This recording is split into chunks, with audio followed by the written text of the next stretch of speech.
what's good, everybody? Steve Vaughn here. Isaac and Suk, they are still down in LA. And if you haven't seen what they're up to, go check out the 1051 The Fan Twitter account. Rob has taken over, and it is golden. It is what you imagine. They're seeing celebrities everywhere. Will Ferrell, Molly Shannon, Luke Wilson, everybody. They're getting pictures of everybody. Suk and Will Ferrell obviously scheming something. They are looking at each other. They are planning something. I don't know what it is. I would love to know that conversation. I'm sure we'll hear all about it tomorrow when the guys are back in. But today we are going to do another best of episode until the guys get back. But go check it out over on the Fan Twitter account. They have taken over. It is good stuff as always. We'll open up with this best of talking about the Fan Golf Classic that happened just a couple weeks ago. Again, shout out to all the great sponsors, everyone that helps put that together. Always a great time for the guys. Always a great time for the fans to kind of meet up with the hosts and everything of that nature. I wasn't able to make it out there this year, but I will be out there at some point in my lifetime. It's a great time from that you hear that from everybody. So we'll start it out here in the best of primetime with Isaac and Suk with the Fan Golf Classic recap. Right, so, Stevie Fire, Stevie Concert, Stevie Freedom. How we doing over there? Doing good, man. Good to see you guys. Yeah, good to see you. Sorry we missed you yesterday. Couldn't be out at the tournament. No. We thought there was a chance that, like, someone asked, like, is he going to come by? And I looked right at it. I was like, no, he's not. She's only not. if Lit's there. Yeah. What's that? So if Lit were playing. Yeah, I'll tell you what, the next best thing, DJ Gregarious on the ones and twos. Dude, he was feeling it. He was awesome. Yeah, yeah. You seem a little skeptic. He was great. I know. He brought the whole thing together. He was just in the corner of the Red Barn, sweating his balls off, spinning hits all night. So the fun fact is our head of promotions, the lovely Elizabeth, her husband, he DJs all our events. And how would you describe DJ Gregarious? I don't know. There's a lot happening. He's a nice guy. He's pretty intense. Yes. Loves his music. He vibes. He's a vibe. He is a vibe. And if no one else is vibing, it doesn't matter because he's vibing. He feels it. He created the whole vibe in there. It was great. Yes. It was what the tournament needed. A very minor tweak. Yeah. And yet what the Fan Golf Classic what it needed. Yeah. Yeah. It was great. Did he turn it up a little bit? It was great. Yeah. Yeah, so, I was going to make it out there, but just the timing didn't work. Yeah, you weren't going to make it. You weren't going to make it out there. there. I was. You weren't. I was. That's a lie. No, it's not a lie. It's a lie. I have text messages to Coach Vaughn that say, hey, I'm planning on going out to the golf tournament. I was a lie. And I'm guessing she responded with, no, you're not. Well, it just didn't work out. We all know this game. What does that mean? That's vague. Okay, so here's the limbo here. Coach Vaughn had to work, so I was in charge of the kids in the morning. Lincoln had a basketball camp, so Coach Vaughn was going to take him to the camp. Well, that was fine, but she had to leave, or she was going to get home at 11:30. Then lowercase, old Casey in there was like, hey, you want to come in and do a couple segments with me during the show? I was like, all right, cool, that's fine. But if I do that, then I can't go to the golf tournament because I can't go down to Langdon, drive all the way down there, and then drive all the way back if I wanted to make in time to be with Casey. So it would have had to been Coach Vaughn would have been at home all day. I could have left out early, gone to Langdon, and come back and helped out Casey. All right. Well, we didn't really need all that. No. But there you go. I did. You wanted. I know. Yeah. You said that was vague. Not vague. I know. Because I thought that was definitely you showing up to a social function that doesn't involve lit. And really, the whole purpose of it is for people just to get drunk. I assume that was the definition of when someone asks, "Hey, you going to be? You know what? I'll try. Yeah, maybe. I'll see what happens." So you chose 2 segments with Casey over meeting us and our listeners out there. Look, Langdon and DJ Gregarious. Look, I get it. It's prime time with Isaac and Suk. No one wants to see me. There was one guy. He did ask. Yeah. And I'm always amazed that slide my DMs. The people that don't understand, like how do you think Steven's going to be out there? You know, he has to run he's not no offense, but. Oh boy. Well, he's got other jobs. No offense, but we're about to take offense. Well, he's not a co-host. He's not we're just talking monkey. Like I just said, I'm not part of the show. No, you're very much. Well, I'm part of the show, but it's not my show. It's your responsibility to do other things in there that cannot. Like you actually are more needed than we are. Yeah. We don't need to be on the air. You guys are just no one cares. No. You need to push buttons. You need to start the draft. You need to do segments with Casey. This is true. To say you're not part of it. If I drop dead right now, The show can go on. Right. If Rop drops dead right now, the show can go on. That's right. Believe it or not, if Stephen Vaughn drops dead, The show's dead. the show's over. Until someone else comes in. Yes. Then we just look at it and we're like, does anyone know how to put us in automation? And we walk away. So you may not think that you're the most important part, but you're like a key cog. You might be the motherboard. You go out, this space shuttle blows up. You know what? I'm not the best player. I'm the most valuable player. There you go. That's right. That's right. You're our Jalen Brunson. Right. No, he's the best player, though. Oh, okay. You know. You're our Josh Hart. Yeah. You want to be Mitchell Robinson? No, In his giant truck. I don't. What does that mean?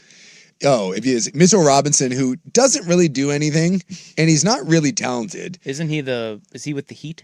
No, He's on the Knicks. He's the Knicks. Backup center. He's the backup center that guy. that scores like 2 points, but he had like one rebound, an important rebound, and now he's the most famous guy ever. He has a giant monster truck, and it's a Mitchell Robinson truck. He has like an F450 with like a 9-foot lift on it, and it's his truck. Like there's graphics. It's Mitchell Robinson's truck, and he just like drives around in it because he loves being Mitchell Robinson.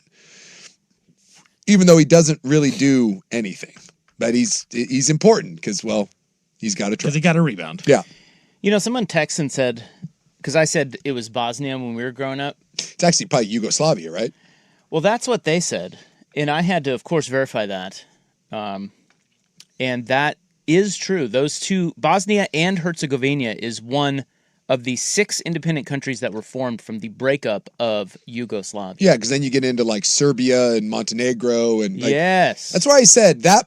I mean, that's And I've always wondered what had happened to Yugoslavia. yeah. Well, and that's like the Czechia and all that. The Sukanic, that's where that part, like that's where if you go back to the Sukanic family, You guys fight a lot over there. yeah, it's not good. There's a lot of ethnic cleansing and it's bad. It's no bueno.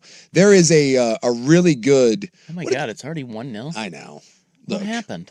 Look, I love my Scots. Can we talk about your situation you have going on right now? Yeah, it's a little weird. Are you noticing this, Steven? What's going on over here with the Sukanic brother today? No. Brother Sukanic? No, I'm not. I haven't noticed. Well, he has a Brazil soccer shirt on. Is he just jumping on bandwagons? No. And they're currently playing Scotland, and Scotland is like his That's his claim. boy. Yes. It's my adopted. Now, Yeah, what are we doing here? What are we doing? all right. Explain yourself, sir. Now, to be fair, one, We will not be fair. Yeah, this won't be any fair. I felt a little conflicted, and I said this at the start of the program. One, I didn't realize until today that Scotland was playing Brazil. I didn't think about it. So this morning, when I was just leaving, I just it was going to be a hot day, so I just grabbed a t-shirt and a pair of shorts. And this is not a Brazilian soccer shirt. It's a Brazilian jiu-jitsu shirt that they made to look, in honor of the World Cup, they made it to look like number 10 is the most famous number, like in Brazil soccer, it's like the best player. So they made it to look like a retro Brazilian soccer jersey. So it looks like I'm wearing a Brazil shirt. It says Brazil on it. It looks like a Brazil soccer shirt, but it's actually a jiu-jitsu shirt. And I didn't realize they were playing Scotland. And now I feel conflicted because I would be rooting for Scotland, I think you made that up. but I'm wearing Brazil colors. He's rooting for the jiu-jitsu. He's not rooting for the soccer. It's weird. I feel conflicted. Well, I of should all have the worn. days- I should have worn. I have a Scotland soccer jersey. I have a Scotland rugby jersey. I have a Scotland hat.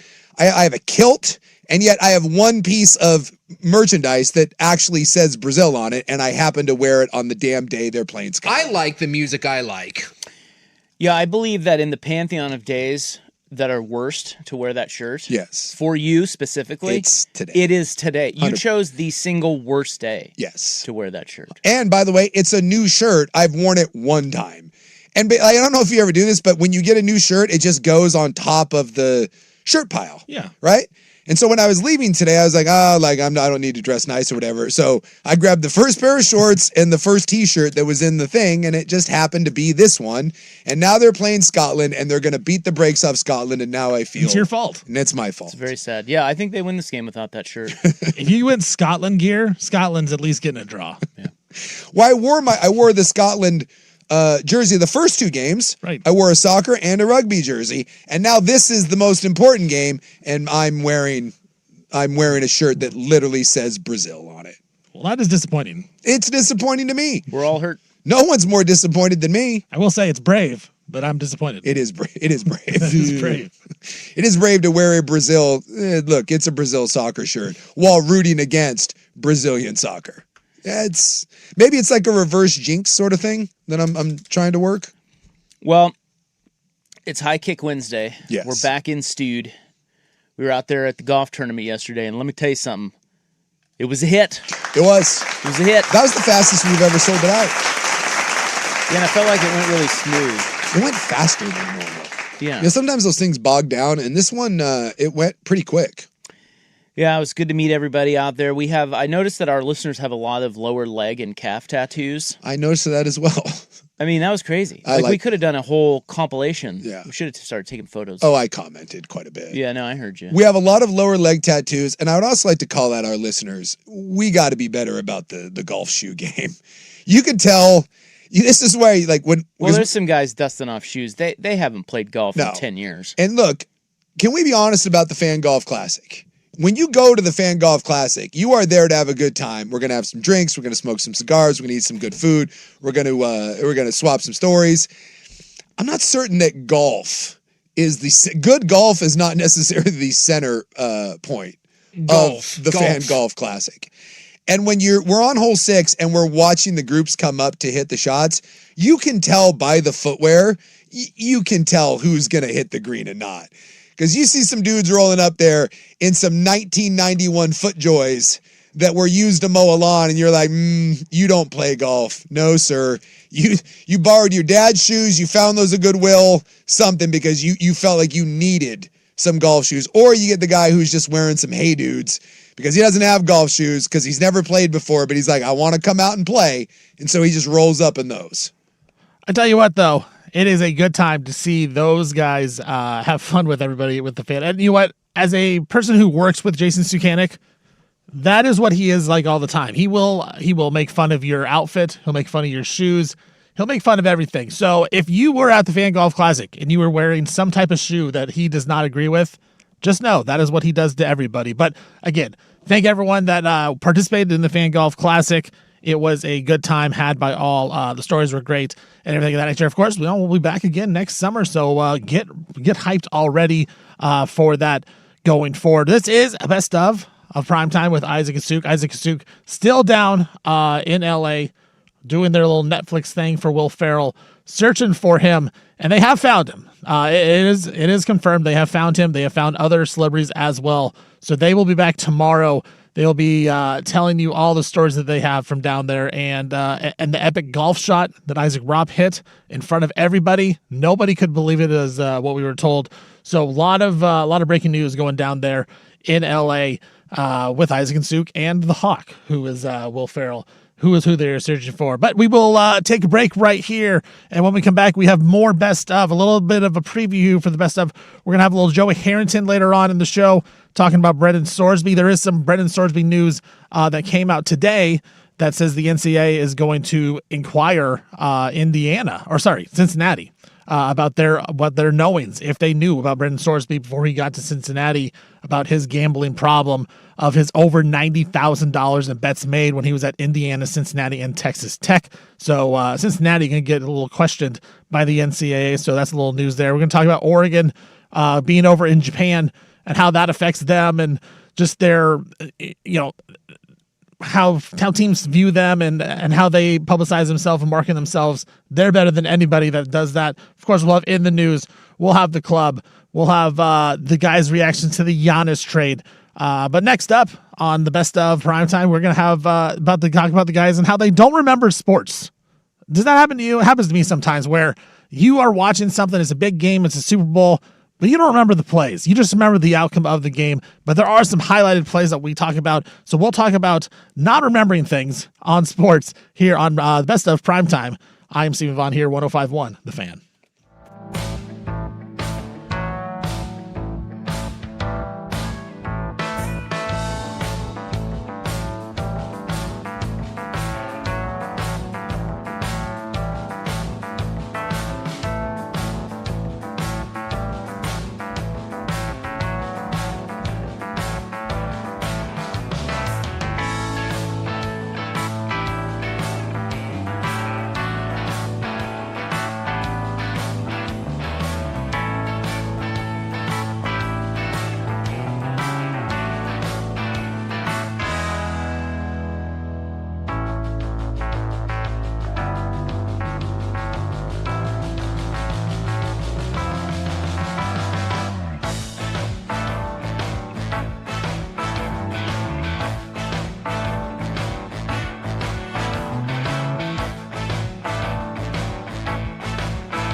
Now, from the George McCoy and Warren Allen Sports Desk, a Sports Center update on the Fan Sports Network, 105.1 FM and 1080 AM. This update brought to you by Mountaintop Metal Roofing. No maintenance, energy efficient, fire resistant, and a lifetime warranty.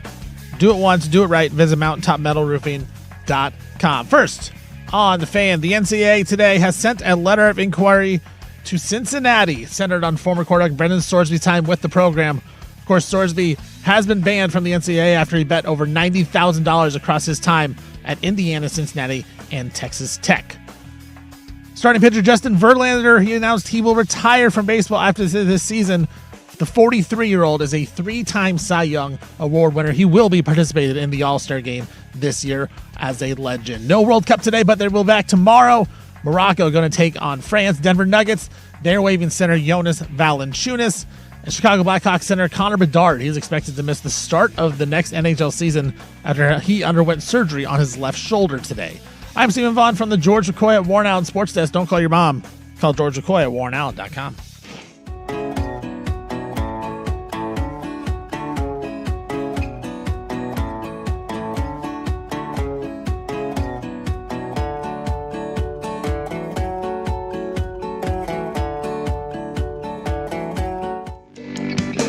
What is happening? Welcome back. Best of Primetime with Isaac and Suk. I'm Stephen Vaughn here, filling in for the guys. Of course, the bros, they're down in L.A. hanging out with Will Ferrell and such. They're having a good time there. It looked like Suk and Ferrell were talking. Rob pulled a picture of it and took a picture, put it on the internet. It looks like Will Ferrell may be motioning for help. He has his hand behind his back, and it looks like it may be like a help sign, like someone help me please get out of here. Kind of like in Seinfeld when Jerry and Elaine are tapping their heads, calling for people to help him out. Looked like Ferrell may be doing that. Ferrell may have been calling for his friends, like, hey, get me out of this conversation with this big animal. We'll know. We'll never know. Maybe we will. Maybe we'll find out tomorrow when the guys are back. But right now, we are doing another best of. And this segment, it's funny to me because I have this too. Like, I have a great memory when it comes to certain things. Like, I can remember certain players. I can remember certain teams, like who they beat. I'm terrible at remembering like what year things happened. It's like, I know the Blazers won in 1977, but it's like, if you ask me when the Blazers made the Western Conference Finals and got swept by the Warriors, what year was that? Like, I have to really think about it. It's like, I think it's 2018, 2019, 2017? What is it? Like, I have a hard time with years, but I remember certain plays and things of that nature. But it is funny how we are so involved with sports and we love sports, and then we forget about some plays that happen. Like in the 28-3 Super Bowl where the Patriots down to the Falcons 28-3. Like, who was the main guy that led the Patriots back besides Tom Brady? Who was he throwing touchdown passes to? Who had all the touchdowns? Well, we kind of forgot. Then we remembered. We had to look it up. But this happened. So we were talking about this here on the Best of Primetime, about how we forget about things in sports, even though we're watching them at all times. I am terrible at like sports recall. Like, I think of like the Patriots, the 28-3 comeback. I do not remember what started that. I don't remember necessarily how it finished. I think I remember James White, I think, scored the go-ahead touchdown. I vaguely remember James White either running it in or catching a swing pass. Vaguely. But there's a handful of moments that you just realize you'll remember forever. Jordan pushing off of Russell in Game 6 at Delta Center. The 86 Mets for me. The OG Anunoby one will live in my memory forever. Win or lose, I will remember that. How do you know that? Because it's one of those things that every time, like just when I heard that is so vivid in my mind. I truly think that will be one that 5-10 years from now, I will remember the 29-point blown lead. I won't necessarily remember the De'Aaron Fox thing. I won't necessarily remember the Wemby missed free throws, but I will never forget the OG Anunoby coming down and tipping. And that photo will be signed 1,000,000 times by him. It will be in every sports bar that you go to. That's just one of those things that will live forever. Luis Gonzalez in the hit against Mo Rivera. It's just kind of one of those. The Philly special. Philly special, yes. Like that's just one of those. Every time I hear it, I'm like, that will live in my memory forever. Can I I'm not going to tell you what you can and can't remember. Yeah. I don't know that you can just say what you will and won't remember. I mean, I don't know if it works that way, but maybe I think what you're saying is it's an iconic play, and you feel like you'll remember it forever. Yes. And you probably will. Well, I mean, look, But let me throw one little wrench. Yeah. A little wrench. Mm-hmm. Little wrench. Like a socket wrench. If the Knicks don't win, quarters. If the Knicks don't win the series, yeah. True. Because those other things you just brought up were all championship moments. Yes. This probably will be a championship moment, but not. Well, I think what will get lost is you're right. It's an iconic play. And if the Knicks win the series, it will probably get lost that it was only in Game 4 that it happened. Yeah. Right? Like that's what will go down. And like people, you know how we have revisionist history. Sure. But we'll always remember that. But it's, did you know that was actually only Game 4? Kind of like the Mets, Red Sox, Bill Buckner. That was Game 6. Yeah, that's not Game 7. Yeah. So it's kind of like that. But if they don't win. Well, I even remember that. So the Bill Buckner play, the game was already tied. Like that, the Bill Buckner play lost them the game, but the game was already tied. The Sox don't win that game if he fields the ball. It's the Miracle on Ice. Yes. But I just, Also, not that the wasn't final. the gold medal game. No, Yeah, exactly. No, they had to go on and beat Finland. Right. But yeah, you are right. I just am not one of those guys that think San Antonio is, I just think they're cooked. Well, so I've already given them the championship, and I don't know why. I've heard that clip now, 10 times over the last 48 hours. It's been going around, and it's just one of those things, the little details of it, I remember, and I feel like that's one that my brain will. Do you also think that we'll hold on to? Do you think that play is as big as it is if it wasn't a 29-point comeback? Probably not, because it's a huge play. It's a huge play, but no, it's because it was the culmination of the greatest comeback in NBA history. Finals history. Yes. Well, I think in NBA, no, there was a 31-point comeback. Okay, I understand that, but I said greatest. My Clippers. I'm not saying the biggest. It was the greatest, because if you had a 31-point comeback in Game 4 of the season, I don't care. It was the playoffs. That was the playoffs. Yeah, playoff. That's a 29-point comeback, and the way it capped with that, because let's say Josh Hart dunks that ball. Oh, it's a nice exclamation point, but it's not OG coming in out of nowhere and tipping a ball. Yeah, because you thought it was over. Yes. Because Brunson missed the shot. He took a bad shot. I know every Knicks fan was probably going, oh no, when he chucked that up. Yep. And it's like, that's the, it's like, and then he just and you're only down his way. Aren't they only down one? They're down one. And They're he's down chucking a 40-footer, or I don't know. Over Wemby. Yeah. Over Wemby. Yeah. So it misses, and you're like, it's over.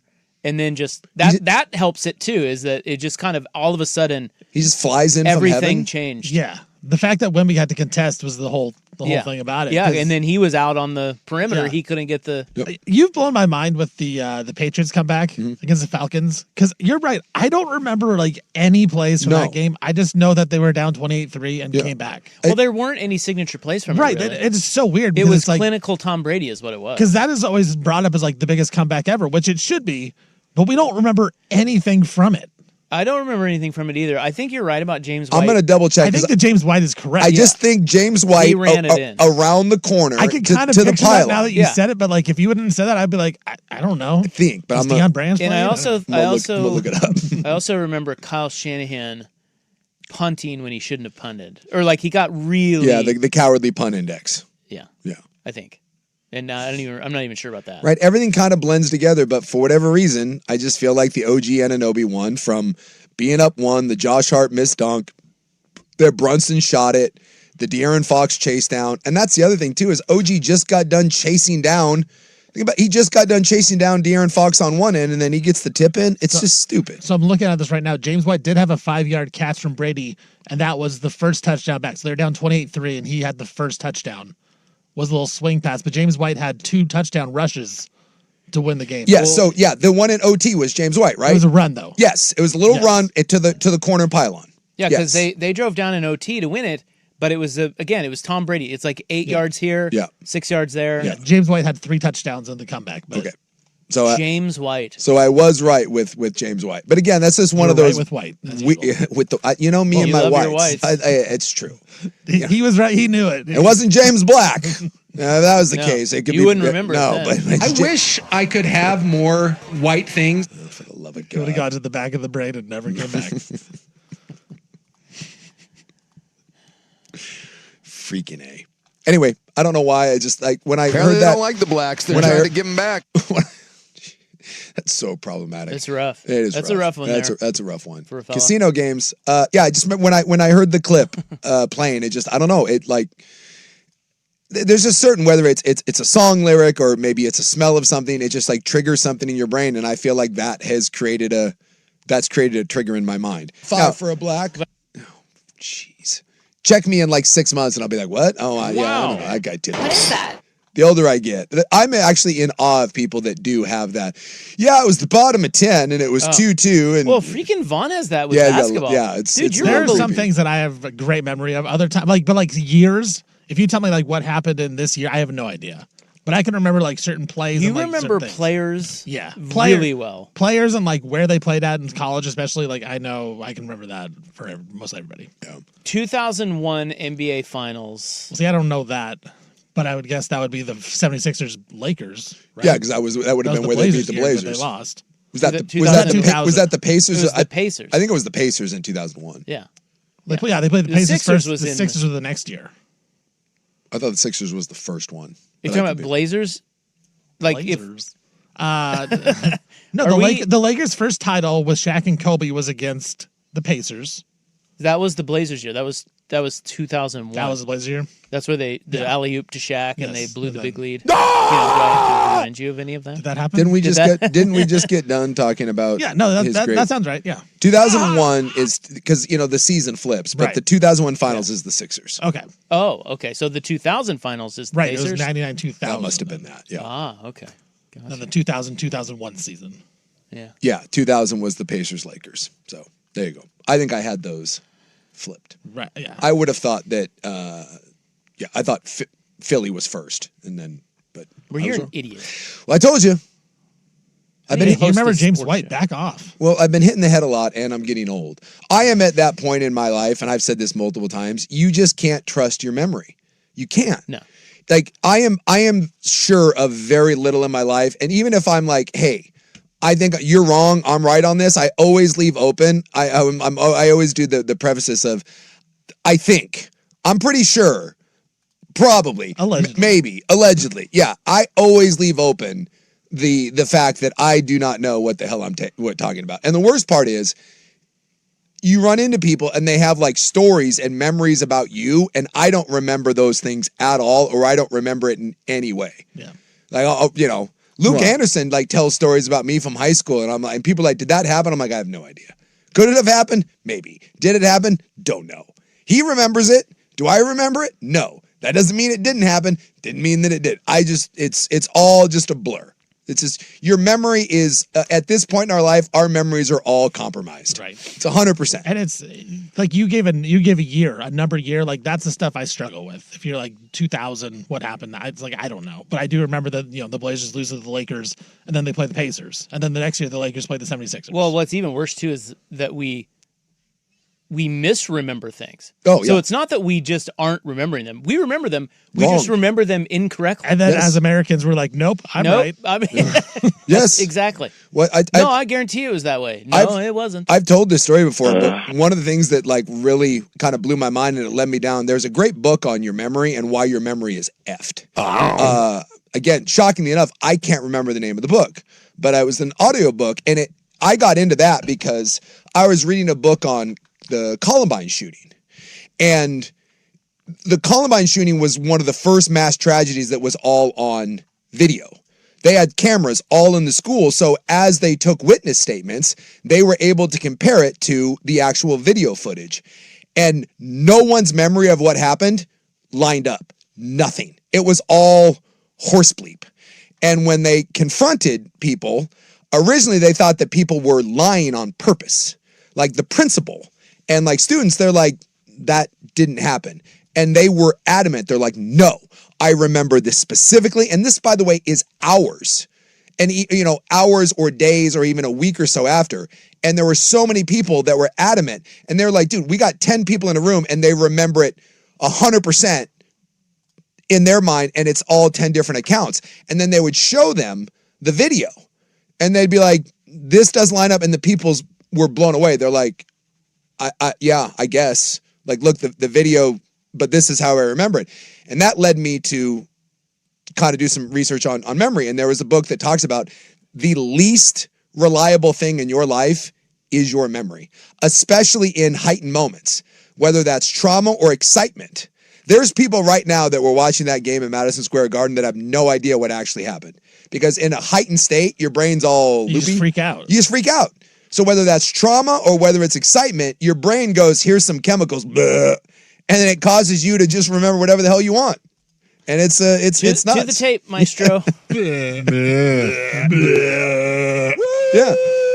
We got another one for. So we're running out of room. This for one's your, going to be there's too when your many. brain explodes. for your sound effect. Yeah. Okay. Wasn't it weird that the number one thing you can't trust in your life is your memory? You cannot trust it. And yet we all trust our memory. Oh yeah. 100. It should be the one thing we It should be the one thing, and you can't. And after I read that, that's when I started doing that. You know what? This is what I think, but I don't know. I can't be certain. So somebody texted this in, and it's true. I've forgotten about this. The Julian Edelman catch? Yes, I remember the Edelman ridiculous catch. Yes. So that was in that Super Bowl. In the Super They Bowl. were down 28-20 in the fourth quarter, driving near the 2-minute warning. Another one was like tipped and it was kind of juggled. There's 3 Falcons around him, and he barely scraped it off the ground, and they reviewed it, and it was a catch. It was a first down play. Yeah. But that's a memorable play from that Super Bowl. I had forgotten that. And it made me think about, remember, Edelman had one against the Giants that he should have caught that would have been a tough catch. And had he, they beat the Giants. It was kind of up above Yeah, it was kind of up above the head. Yeah. Yeah. Was it, though? There's your scary thing of the day. Yeah, you don't know Jack S. Well, it's a great way to go through life. It is. Thinking that you know nothing. Just think that way. It makes things way easier. Because there's nothing worse than that guy that insists that he's right about everything. Well, he's and cocksure about everything he says. Oh, yeah, I got this. Hey, as a guy who wanted the Spurs to win, I don't think OG made that shot. No, it didn't happen. I didn't see it. I didn't. Yeah. I don't remember. Yeah. You think sports? I still don't think it counted. I still don't think so. No, it did. I had the Spurs. I had some money on the Spurs. I wanted them to win. Did not happen. But it is interesting how we don't remember things. We think we know, and we don't know. We go back, well, we're wrong. But so maybe this show's happening, maybe it's not. But hopefully the guys remember what they saw these past 2 days. If they can't remember what they see down in L.A. when they're talking to Will Ferrell, when the guys are back tomorrow, that's on them, and that's a problem because they need to remember because we want to hear these stories. That's why Isaac and Suk are out right now. This is the best of. Stevie Solo in the studio here right now playing you best of Primetime with Isaac and Suk. And we'll take a break, and when we come back, we're going to play a little bit of college football. Where are they now? All the chaos that we have in the transfer portal. There's some guys that are still playing college football that you may not remember, and you probably don't know where they're playing at. We'll bring it up. We'll remind you where these guys are at next on this best of Primetime with Isaac and Suk.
What's good, everybody? Stevie Solo in the studio today. Stephen Vaughn here, playing you a best of Isaac and Suk here on Primetime 105.1 The Fan. Isaac and Suk down in L.A. for today. They were down there yesterday as well. They will be back tomorrow telling us all the stories of them finding Will Ferrell and other celebrities. Should be a good time, so you'll want to tune in tomorrow to hear that. But for now, we got a best of going on. And college football is right around the corner. As I've said before, college football is my favorite sport to watch, favorite sport to bet on. I just find it so fascinating. I love it.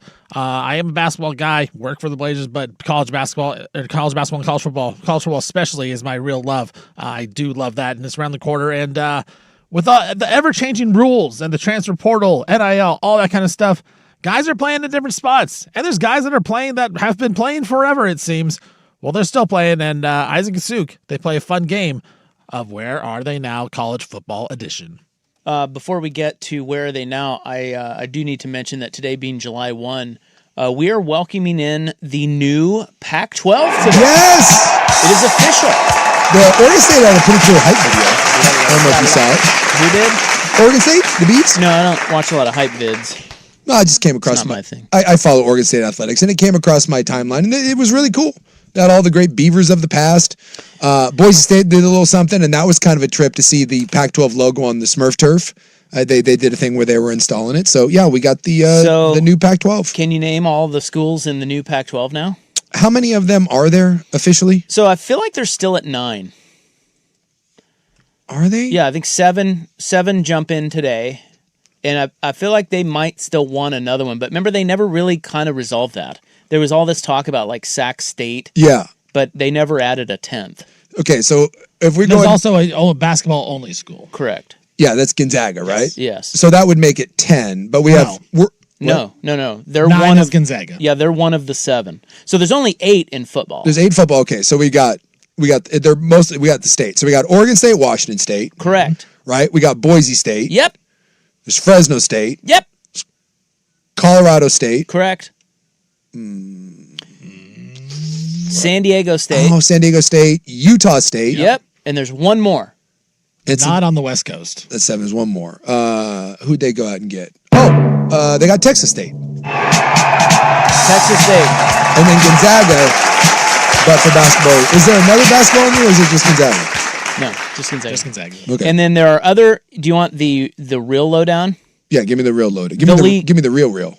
I'm going to give you the real load. Mm-hmm. The league also officially welcomes 12 new affiliate members across 5 Olympic sports. Oh yeah, because this is every conference has this where you kind of, especially the lower ones, you bleed in because those sports need to play regionally. So in baseball, they have added Dallas Baptist. Toss out the records when Dallas Baptist comes. Men's soccer, Cal Baptist, Cal Poly, UC Riverside, and UC San Diego. Women's gymnastics has added Southern Utah. Oh, Southern Utah. So add them to the mighty Thunderbirds. Add them to your women's gymnastics Pac-12 power rankings. I had my buddy used to coach tight ends there, so I can probably get a hold of him and be like, hey, give me the skinny on the women's gymnastics team. Women's swimming, Cal Baptist, and wrestling, Air Force, Northern Colorado, North Dakota State, Northern Illinois, and South Dakota State. Why wouldn't Air Force just be in the Mountain West wrestling? Because they're in the Mountain West. What? So everything in the Air Force is wrestling in the Mountain West, is in the Mountain West, but wrestling's in. Yeah. Boy, I don't. There you go, buddy. This is much like the DR Congo. This is and Jalen Brown. It's above my pay grade. I don't know. I'm an idiot. What? I know is apparently God is going to play a prominent role in the minor sports of the Pac-12. So how do we handicap the Pac-12 this year? I also would like to point out the Pac-12. Wait, are they playing this year?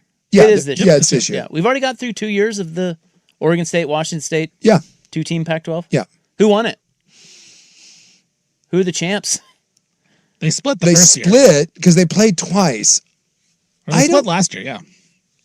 Split again, huh? Did they? Yeah, I thought they split the games. Because Oregon State won at home. I think Oregon State technically won. I think they have the 2-1 advantage. It's tiebreaker. Because I thought Oregon State won the first year, if I'm not mistaken, and then I think they split because they played twice. Yeah, they split last year. And you're saying what? I think the Beavs won the first go around. Yeah, they did. 41-38. So the Beavs are the official Pac-2 champions. Yep. I think that's right. There you go. Way to go, Beavs. I'm bothered that for years and years the Pac-12 wouldn't take BYU in because of religion. Meanwhile, we're taking in every small town Baptist Catholic school known. Now it's open arms. Yep. Well, it's desperate. Yeah. Hey, you didn't want us then. Guess what? You don't get us now. Sorry, Pac-12. Suck it. I don't know. Like, you would think that Boise State obviously is. Boise State will win that league? I mean, Boise State has been by far the most consistent of those teams. But, you got new regimes at Washington State. You got new regimes at Oregon State. Colorado State invests in their program. Jim Moore is their head coach now. Yeah. So, but it's just wide open. I think this could be a competitive.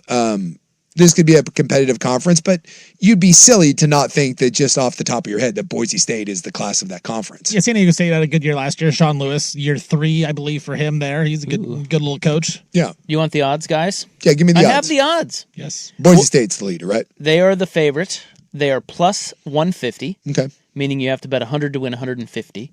San Diego State plus 350. Texas State plus 600. How about that?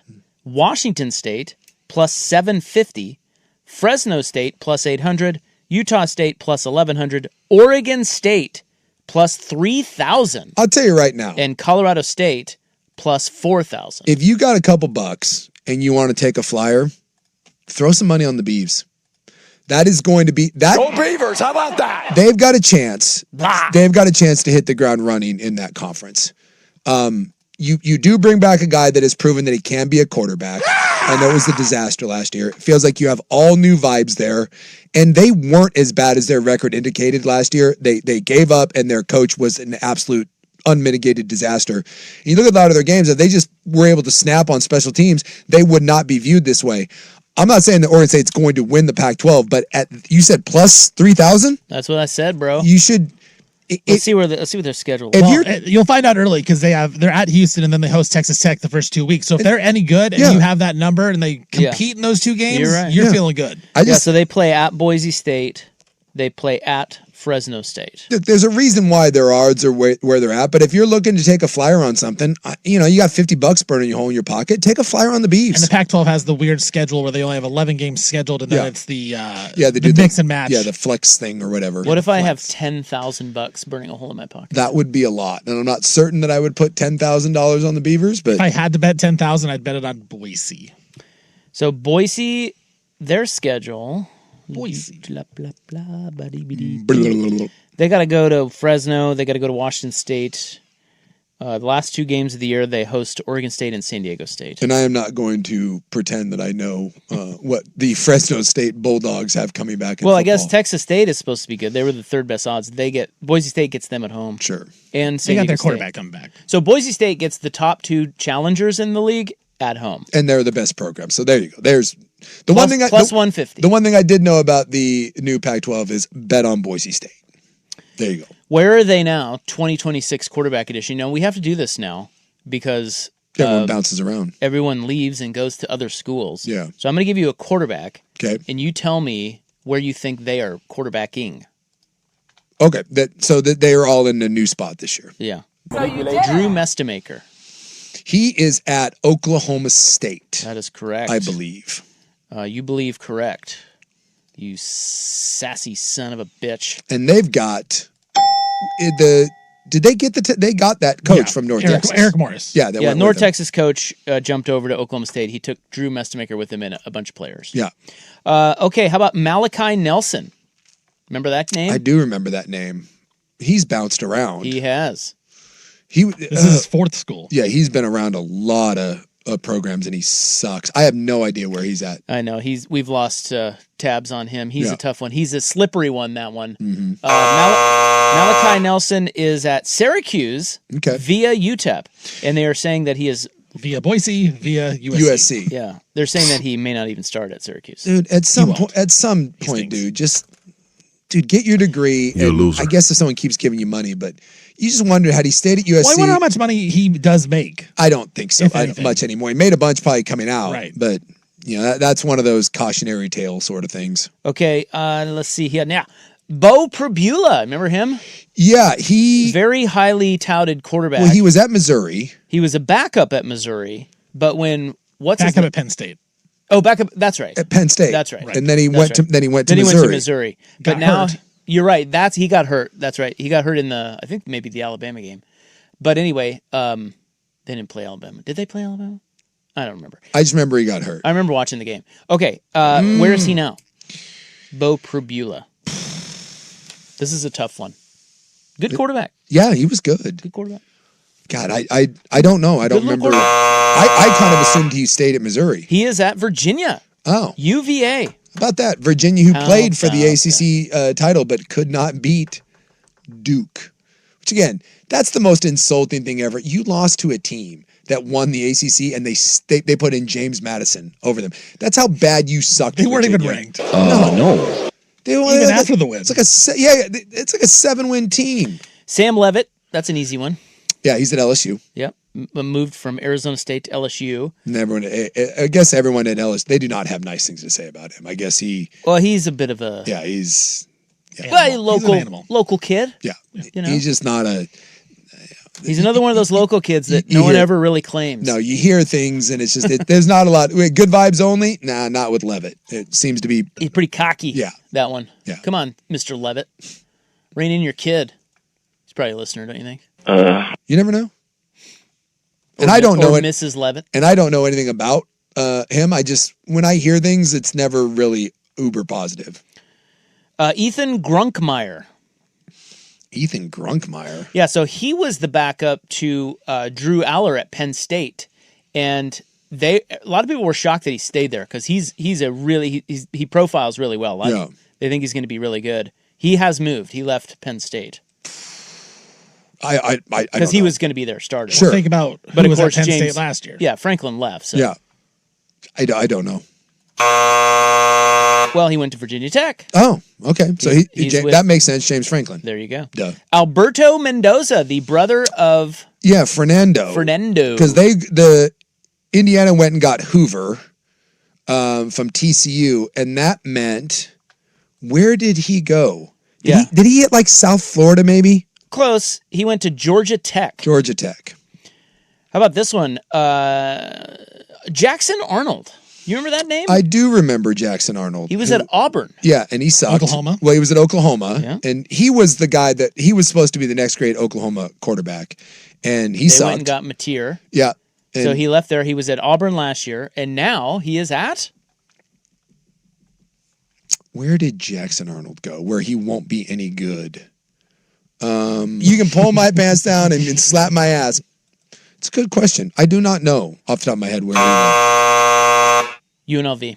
Okay. Well, as I stated, Dan Mullen. he's not good. So Dan Mullen's not a UNLV anymore, is he? Didn't Dan he leave? Mullen? Yeah, he's still there. I thought he left. I thought he was still there. He was only there a year. Dan Mullen. Okay, you're right. Yeah. UNLV. I was thinking the other coach, Odom. He went to Purdue. That was my bad. I agree. That is my fault. I should have known that. But Dan Mullen still, UNLV. And UNLV in the Mountain West has a good chance. Them in New Mexico. That's going to be the battle for the Mountain West. I can't wait. I do love college football. That was a fun little game there to kind of remember some of these guys and where they're at and who they're going to be going up against.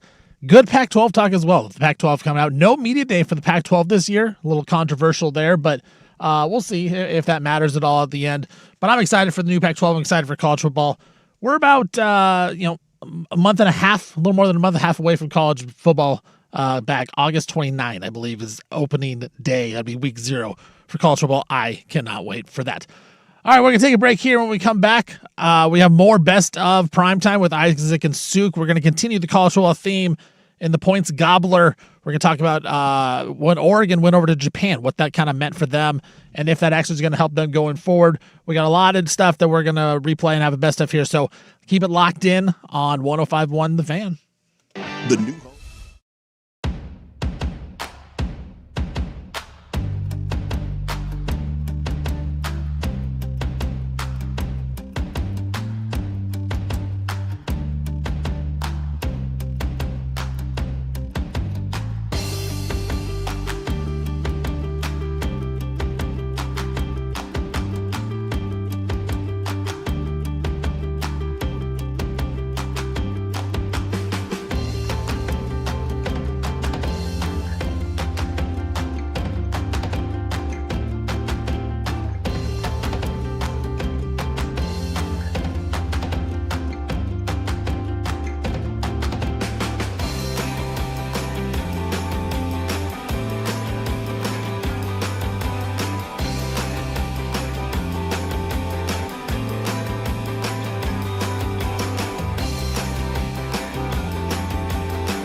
From the George McCoy and Warren Allen Sports Desk, a Sports Center update on the Fan Sports Network, 105.1 FM and 1080 AM.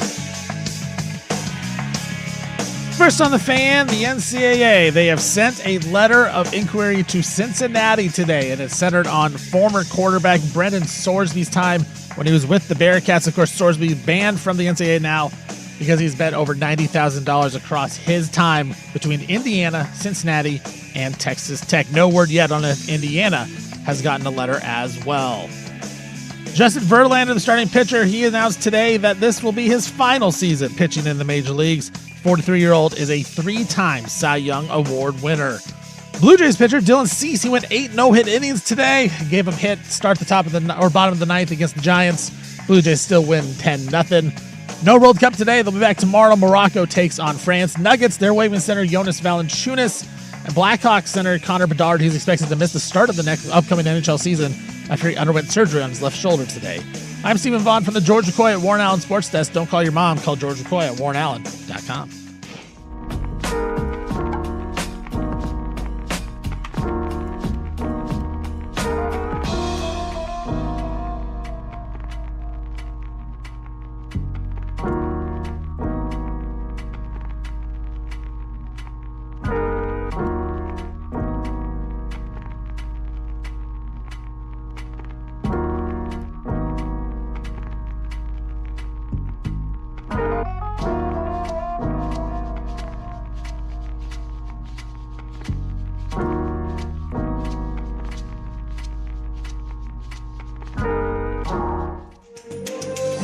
What's good, everybody? Stephen Vaughn here, filling in for the Isaac and Suk here, primetime.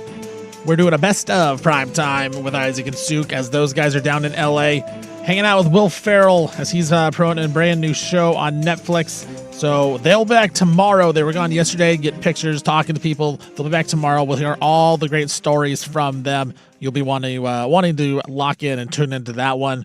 But for now, we talked about some college football stuff last segment the guys did. Where are they now? Talking about the Pac-12. We're going to continue with our college football coverage here on The Fan, and that is presented by Xfinity. Score the most reliable Wi-Fi, one price, 5 years guaranteed. Xfinity, imagine that. We're going to talk about the University of Oregon. You know, we hear a lot about them. This could be the year for the Oregon Ducks. I remember talking to some people last season. They said, look, they're going to be really good. They got all the talent. They got Dan Lanning. They got all the guys. You got Dante Moore coming in. They're going to be good. But this year, the next year, 2026, that's the season you're going to watch out for the Oregon Ducks. And now we're at 2026. And we look at a lot of people's preseason polls.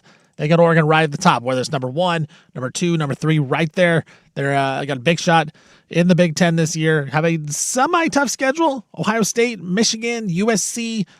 We'll see how it goes. Seems like the Ducks should make the playoffs, though, regardless. And earlier in the summertime, Oregon did a little something different. They did something that maybe no one else could do in college football except for the Oregon Ducks.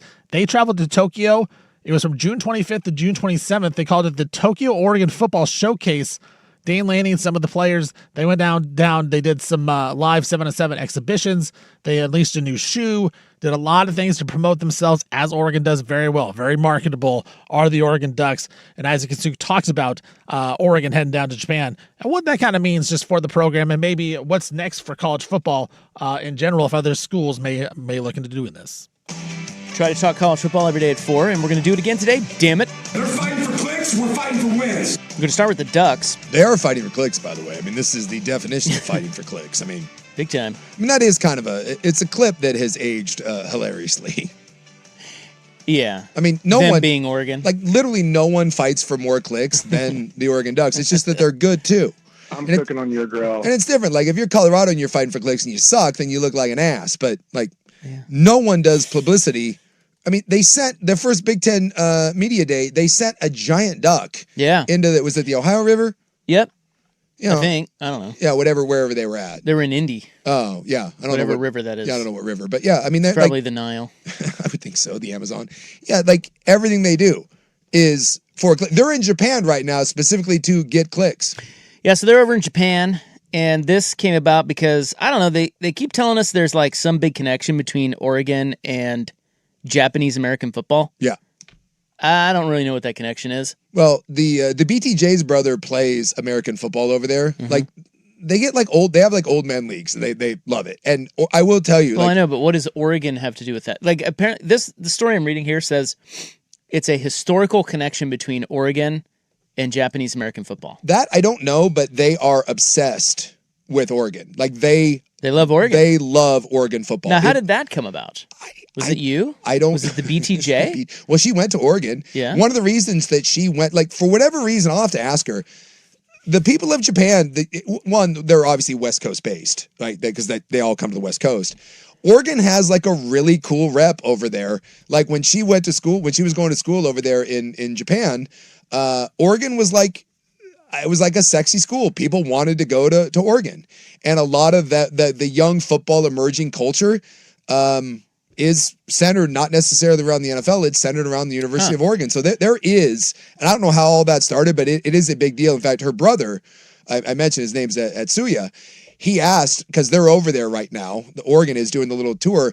He asked if I could get him some like game Oregon stuff. He wants like Oregon gloves so that when he goes and plays old man football, like the idea of having like Oregon team issued gloves, it'll make him the coolest guy on his team. Well, he can do the O when he scores a touchdown. Yeah, and do the O. Yeah, it's a whole thing over there. American football is growing, and Oregon is a big part of it. Well, Otani-san.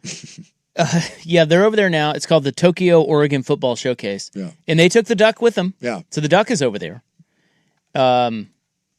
They threw out a teaser vid of the big duck and Godzilla. It's hilarious. So in downtown Tokyo, in one of the entertainment districts, they've got a giant Godzilla head peeking out over, and it's there permanently. You see it. It's a fun little tourist thing. And it's the head is peeking out over in his little Godzilla hand. So it looks like he's rummaging through the city. They have a similar sized duck that they now put alongside of Godzilla. And it's kind of cute. The video they did for it. Can you imagine explaining that to the people of Japan? That there's a giant duck coming? Well, like if that were the case, like let's say they look up and there's this giant duck, and it does have the Oregon hat on, so it does say Oregon. Yeah, it's a little but how many silhouette. Japanese walking through just the big square there in Tokyo are looking at that going, what on earth is that? Why is there a duck? And then you have to explain it to them. Yeah. That would be, I'm guessing there were a lot of people today that were a little, because right below it obviously is Dante Moore. And so it's for American football. I'm guessing you're just not certain what the hell that is. Yeah, so Dante Moore has his own billboard. He is the latest in a long line of Oregon, well, I don't know about long line, in a line of Oregon quarterbacks to get their own billboard. That's better, yeah, a line. Well, you have Joey Heisman and you have Bodacious. Yes. And now you have There's More. That's what they put on there. That's it. Well, yeah, it says There's More. Because, he came back. Yeah. Didn't go to the NFL. There's More. That makes like sense. Moore. Yes. So he has his own billboard in Tokyo. And so the Heisman campaign has begun. The video that they did is pretty good. It's a lot of the Japanese people looking up and being terrified. And go, and then you scale up and instead of Godzilla, it's the duck. And they're running from it. Well, you got to admit, they are fighting for clicks. Yeah. But they do a good job of it. They do a good job. Yeah. Better than Colorado. I would make the argument over the last 30 years, no one has done a better job of branding and marketing their program for clicks, sorry, Dan, than the Oregon Ducks. So because it's not Oregon that does it. It's Wyden and Kennedy and this little company called Nike. Do we know where Dante Moore is in the Heisman odds? He's actually not, at least the last time I checked, he wasn't even top 5. Really? Yeah, did you know that? No, that's surprising. I would have thought, well, I know Arch is probably 1. Actually, he's not. Really? Let me see how recent these are. No, Arch is 2. I would have said Arch 1. I would have said maybe Chambliss would be up there. Okay, this is from April. Oh. Let me see if I can find a new one. CJ Carr, Notre Dame. Oh, he's the favorite? Yeah, at least on this one. Okay. I would have said Arch. I would have gone Chambliss, Jeremiah Smith, Dante Moore. Who else? Sayans probably in there. Am I missing anybody? Mensa. He's at Miami now. Oh, yeah. Yeah. I think I would have. It's funny. I don't think I would have gotten CJ Carr. Like, that didn't register in my brain. Levitt. He's at LSU. Mm-hmm. And you have CJ Carr is the number 1 guy, huh? Yeah, isn't that weird? That is weird. Because he's good. He's fine. But the rest of them, I would have gotten CJ Carr was the one that I probably would have passed over. I don't know. It kind of feels to me like there's a lot of good candidates this year. Yeah. Although last year, this is the weird this is the weird thing about college football is, look, I'm not crapping on Dante Moore. I'm not crapping on Arch Manning. I'm not crapping on CJ Carr. But the amount of times in college football that we assume that there is a linear progression, especially at quarterback play, and it's just usually not the case. I would like to point out that this last year, right, this quarterback class was a dud. You had one real quarterback in Fernando Mendoza, who going into the season, no one thought of. And we were told that this was a dynamite quarterback class, that this was going to be the one that you wanted. And it had Nussmeier, and it had Arch Manning, and it had all these guys, and Klubnik, that were going to be these monster seasons. And they were all cheeks. Like, the only good one was Mendoza, and he kind of came out of nowhere.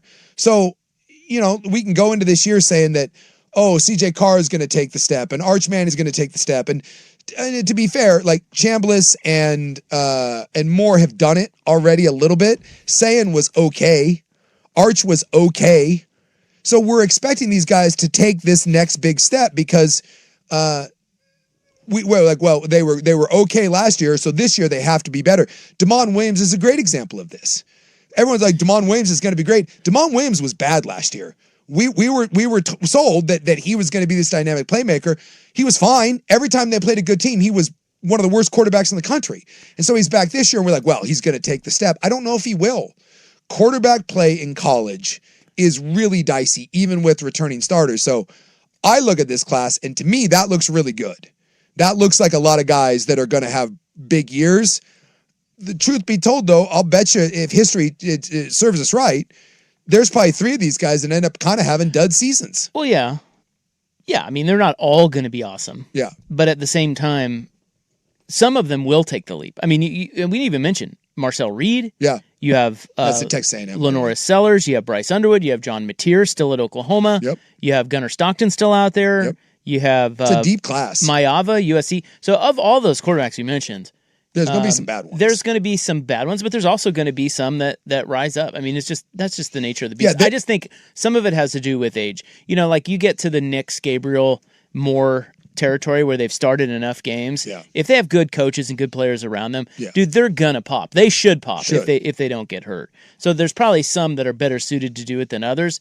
You'd have to, I don't know. We have 3 months to go through it, but right now Moore is not the odds-on favorite. It is.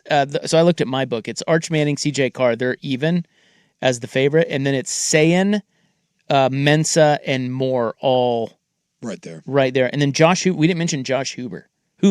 Oh yeah, he's the new quarterback at Indiana. Yes, and he was from TCU. And made the he's right over. there as well. Yeah. By the way, and this is correct. I don't know why we didn't think of this. I did not remember. Oregon played a game in Tokyo in 1985. Mm-hmm. But the one that we should have thought is Phil Knight started Blue Ribbon Sports by going to Japan and selling Onitsuka Tigers. So there's probably the deep roots. They played a game there in the 80s, but Phil Knight, there is no Nike without Onitsuka, the Japanese shoe brand. Yeah. So that's probably where that... There it is. That's probably where that comes from. Look at us. So rank the toughest places to play in college football. I want your top 5. And then we're going to compare that to the list from EA Sports. For the video game, is that what they did? Yeah, they have their new rankings. Okay. So what I think or what I think they're going to say? No. What you think. What I think. Yeah. And again, this changes year to year based on if you're good or not. I think with a good team, the Death Valley LSU's version, I think has the reputation of probably being the toughest place to play in college football. That's what they rank number 1. That would be my guess. I think so too. Yeah. I mean, because they're drunk. Yeah, they're drunk. It's extremely loud. And I mean, that's just, I would say that's kind of universal. I would say who would be number 2? See, like Tennessee, I've always thought is a tough place, but they haven't been good in a while. So I don't think Tennessee is probably as high. 8th. They're 8th. They have them 8th. Okay. Okay. So this is, again, who hasn't lost? Ohio State's probably. They're number 2. They're probably high on that list. I don't know about that one. Yeah. In terms of toughest places. Yeah. I don't know. I just think that boils down to just them being good. They're being good. Oregon won there. Yes. I feel like and Michigan won there, and like you Now I think they're spoiled fans. Yes. I don't think they're rabid. No. I think they're spoiled. I have not been to the Shoe. I know lots of people have.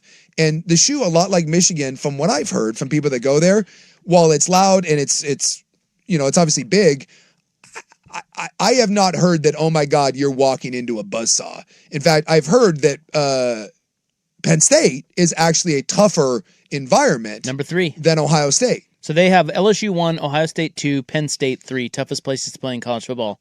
And Oregon 1 at Penn State as well. Yeah. But then they go Georgia, Bama.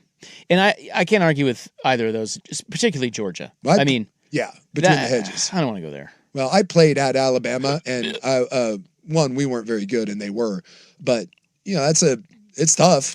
I remember being at Alabama and walking out. That was, we played, Sean Alexander was the guy that kicked our ass in that game. He turned out he was pretty good. I remember walking out for pregame, and normally when you walk out during pregame, the stadium's like quarter, half full. Right. And you kind of mill around and whatever, it's like, and I was, you're like, oh man, we're at Alabama. And you walk out there, and I remember walking out and being like, it was jam-packed and was loud during our stretching routine. And I was like, oh boy. And I was like, and that was my first real road game, was at Alabama. And that, to this day, I will tell you, that is not a friendly place to play. That was very, very tough. I'm guessing Kyle Field will probably be high on that list with A&M. And Autzon's got to be up there. So let's see. Kyle Field. Now that one, I've been to a game there, and let me tell you something. That one, because it's big. It's hard to say this, but it's actually underrated. It is awesome. Yeah. And just sort of their traditions and the things that they all do there. It's really, the town is nothing great. Yeah. But that stadium and that place gets rocking. It is really, really, really cool. They actually have that 10th. Huh. I would have that higher. As a matter of fact, I think listen, don't take this the wrong way, Oregon fan. Yeah. I think it's crazy to say that Kyle Field is less tough than Autzen. To me, that's crazy. I've never been to Kyle Field. I've been to both, and I'm telling you, I don't know. I think that just has simply to do with the team. Sure. Yeah. Oregon's been good. So Oregon is sixth. Sixth. So they've got LSU 1, Ohio State 2, Penn State 3, Georgia, Bama, Oregon. Then they go Florida. We forgot about the Swamp. Yeah, because they're not very good. But when Florida's cooking, and again, the thing that the Death Valley in Florida has that you can't replicate on the West Coast is the heat and humidity. No offense, but when you go into Autzen Stadium, yes, it's loud and it's a tough environment, but I think there is a difference between playing in 74-degree weather, or I guess you could say when it's cool and rainy.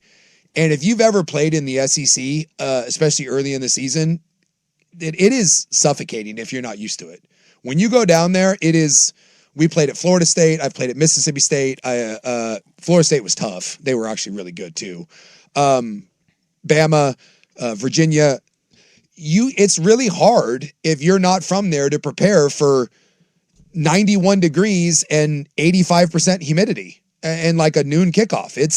There's no way to prepare for it. In rounding out EA Sports' toughest places to play, this is from the video game. They've got Tennessee, Clemson, and then the other Death Valley.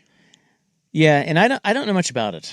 They've just been good. They've just been good. I know they have good fans. I don't know. Washington came in at 15th. Now, give me your most underrated college football environment. Mine is Washington. Yours is why? Well, they're 15th. I know, but that's still and I think this is a product of them not being very good. And I played at Old Husky Stadium twice.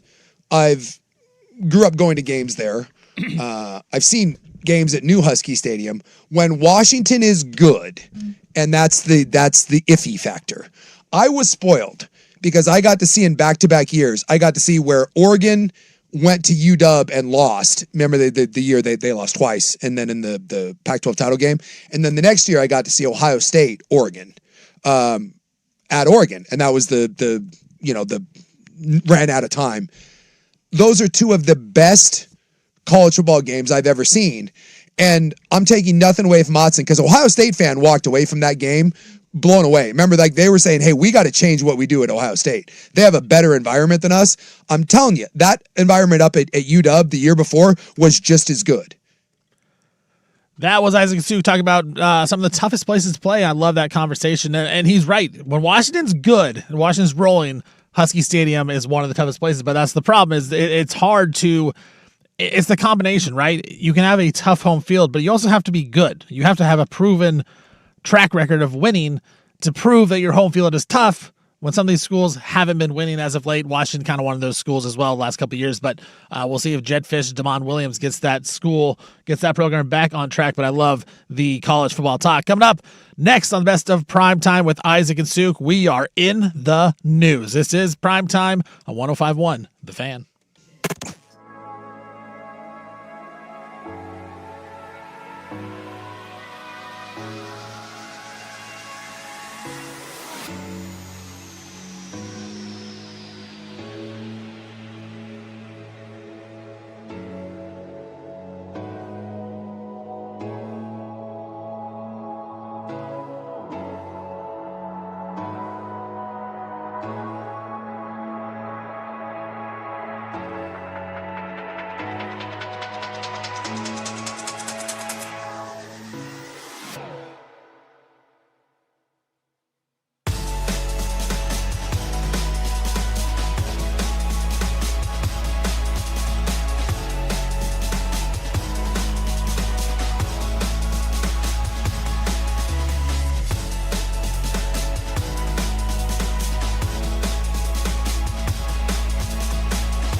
Now, Now, from the George McCoy and Warren Allen Sports Desk, a Sports Center update on the Fan Sports Network, 105.1 FM and 1080 AM. First on the Fan, the NCAA. They have sent a letter of inquiry to the University of Cincinnati regarding quarterback Brendan Sorsby's time with the program.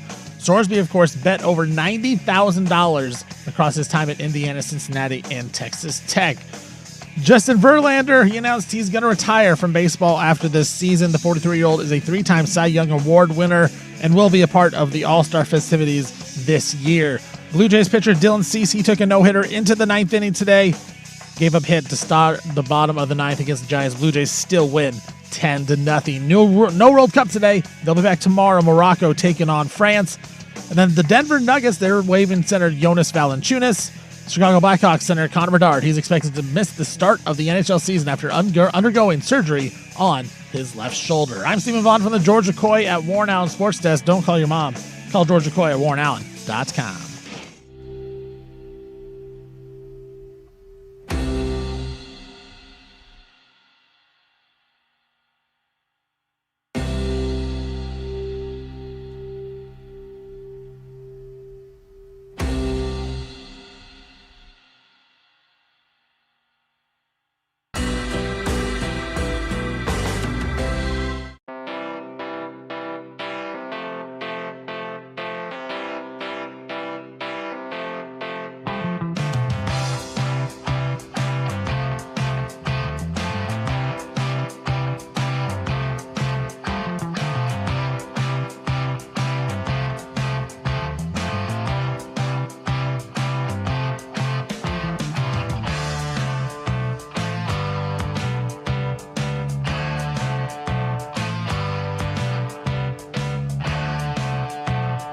Drunken fishing up at Battleground. I don't think Lake Oswego would like the way I go about, can you even fish on Lake Oswego? No. Yeah. No. Yes. I don't know. I don't know. You got to check in with the guard. Remember, you got to. Yeah. And then look, they don't want my type up there. No. I feel like remember that van was driving around and they people called like the cops. That was West Lynn. Oh, that was West Lynn. Yeah, that's crazy. It says you can fish on Lake Oswego, but it's highly restricted. Very private. Amount of over under an hour. So you are not invited. If I went to Lake Oswego, 0 seconds. Bitch. How long before there was an issue? 20 minutes. 20 minutes. Sounds about right. I take the under. Yeah. They spot that big guy. They're like, like, no. So what are you doing? You got a permit? Business of it is yours. I do love when someone's doing that. You see those videos all the time. Someone's fishing on a lake somewhere, on a waterway, or God forbid, like on an ocean beach. And there's always that, and they all look exactly the same. It's usually a Karen and a Chad that come down to make sure someone's doing what, hey, can I ask you something? No, you can't. Go bite yourself. How about that? Mind your own business. Go bite yourself. Go bite yourself. Huh. Or maybe go bite Chad. Mind your own business. It is July 6, 2026. Time now for In the News. I'm your noted and humble newsman. Thank you. It's brought to you by the Advocates, injury attorneys at advocateslaw.com. Today, National Fried Chicken Day. How good is fried chicken? Fried chicken might be the thing that's like the worst for you, but it's just so good. We got chicken in there. That's good for you. Yeah. Well, you can air fry it now, which makes it a lot better. But like good, the best chicken I've ever had was at Paula Dean's restaurant in Georgia. It's chicken. And I think it's called like Mothers and Sons or Mother's Bistro, something like that. Something involving her mom and her son and hating black people. But whoa. Come on. Yeah, I think that's true. That was f***ed. But oh my God, they have a fried chicken there. I think it's just made in Crisco and lard. It is so good. I don't want to know how bad it is for you, but it is the best piece of chicken I've ever had in my entire life. It is also National Air Traffic Control Day. Shout out to you boys out there pushing 10. And girls. Yes. Boys and girls. One of the toughest jobs in America. It's got like a ridiculously high burnout stress rate. Yeah. Do you know any air traffic controllers? I do not. I know one. That's all I wanted to That's tell all you got? Yeah, just cocky sniffing. No, I know Yeah. one. Yeah, Rob's like, I got it. Yeah, I know one. There's No, a- he's it's my brother's wife's brother. Is it tough? Does he know? Yeah. And I don't see him much, but I've talked to him about it before, and he's like, dude, it's not. Yeah, it's hard. It's a thing. Yeah. There's a great, I mean, you'd have to look it up, but there's a documentary on the morning of 9/11. They had to get all the flights down. And it's like an hour-long documentary, and they talk about that was the hardest day in aviation and what those air traffic controllers had to go through. And it will give you an appreciation for just how difficult that job is. Well, that's unusual. I know, but having to do that. But that was like that was their Super Bowl. But if you think about what they do up there, we take it for granted. And you can't screw up. Yeah. And we've seen some screw ups. Yes, sir. The last handful of years. So maybe we should appreciate them more. Yes. And cutting them. That's why I said shout out to those not good. Those boys and girls. Well, like, it was 4th of July. Yeah, everyone got fingers, toes. We're all good here. I don't think any of us are like super firework people. Well, no, I enjoyed we were at Rockaway Beach, as you know. Yeah. And the fireworks out there are effing tease. Yes, they are. Like, they're amazing. And you don't have to light them. No, we just sit and drink and watch them. That's the best part. It's great. But there are people who had some issues out there. Oh, yeah. Yeah. We had an illegal mortar blast injure 5 people in Salem. Oh. Northeast Salem. Well, that's not good. A little property damage, Yeah. homes, vehicles, I mean. Yeah, you know it is. I actually don't, but I do. it happens every year, it seems. Yeah. It shattered windows, damaged a home and several vehicles, and was flinging debris as far as 80 yards from the blast site. Jeebus. When police officers and Salem fire crews arrived, they found multiple people injured at the scene. They said the explosion was caused by an illegal mortar-style firework. 3 men and 2 women, ranging in ages from 34 to 67, were injured. Wow. 1 person seriously, potentially life-threatening injuries. 3 others suffered serious but non-life-threatening injuries, while a 5th person sustained minor injuries. Are we like so? Because remember, was it last year or the year before that guy in South Carolina that blew his head off? Remember that?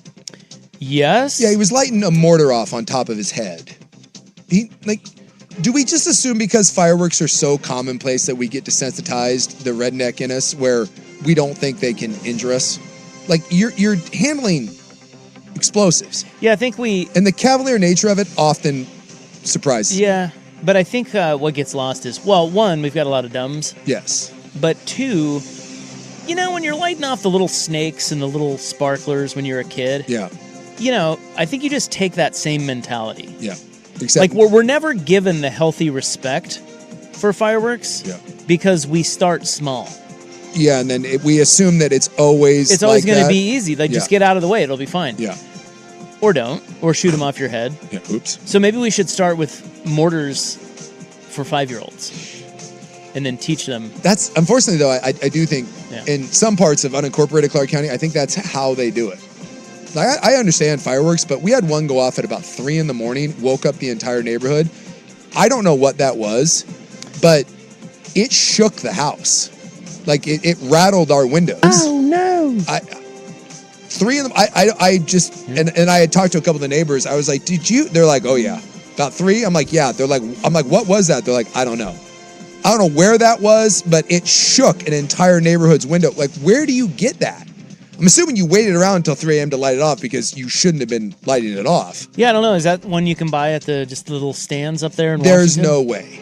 There's no way. I mean, to wake an entire neighborhood up it woke me up, my neighbor across the street, and a guy that was like maybe 12 houses down. We all were talking about it. It was the talk of the neighborhood. No one could believe it. And now we're like, everyone's like, do you know? Like, where did that come from? We're like trying to find out some more info on it. It's incredible. What if it was old Eleanor? I don't know. That bitch. 93-year-old Eleanor down the street. Something. Because we live in a neighborhood of olds. Like, who lit that thing off? Although, if they woke up at 3 a.m, that was probably their morning, not their evening. Oh, yeah. Yeah, I mean, the olds go to bed. That was their alarm. That was their alarm, yeah. Lincoln City, a brush fire started Saturday night on a hillside along the beach and it spread toward homes before crews got a handle on it. There have been 8 arrests for this one. That's a lot of arrests. And charges filed. Yeah. Well, Well, being down at Rockaway, it's like there is a lot of wispy grass. Sure. That could catch fire. Like we were at a house, but down on the beach, there's a lot of people down there, and they're shooting off a lot of stuff. Yeah. Like it's a lot. Yeah. All up and down the beach, but they seem to do a pretty good job of containing in the pits. They build out the big. Or they do it pits. by the water, so that it's Yeah. I was down. Go to Mexico sometime if you want to. You think we do fireworks in Independence? Well, dude, go to Mexico. We'll spend Christmas in Mexico a bunch, and I've had a couple. I've seen a couple of the Mexican fireworks where I'm like, no one should have that. That should not be in the hands of civilians.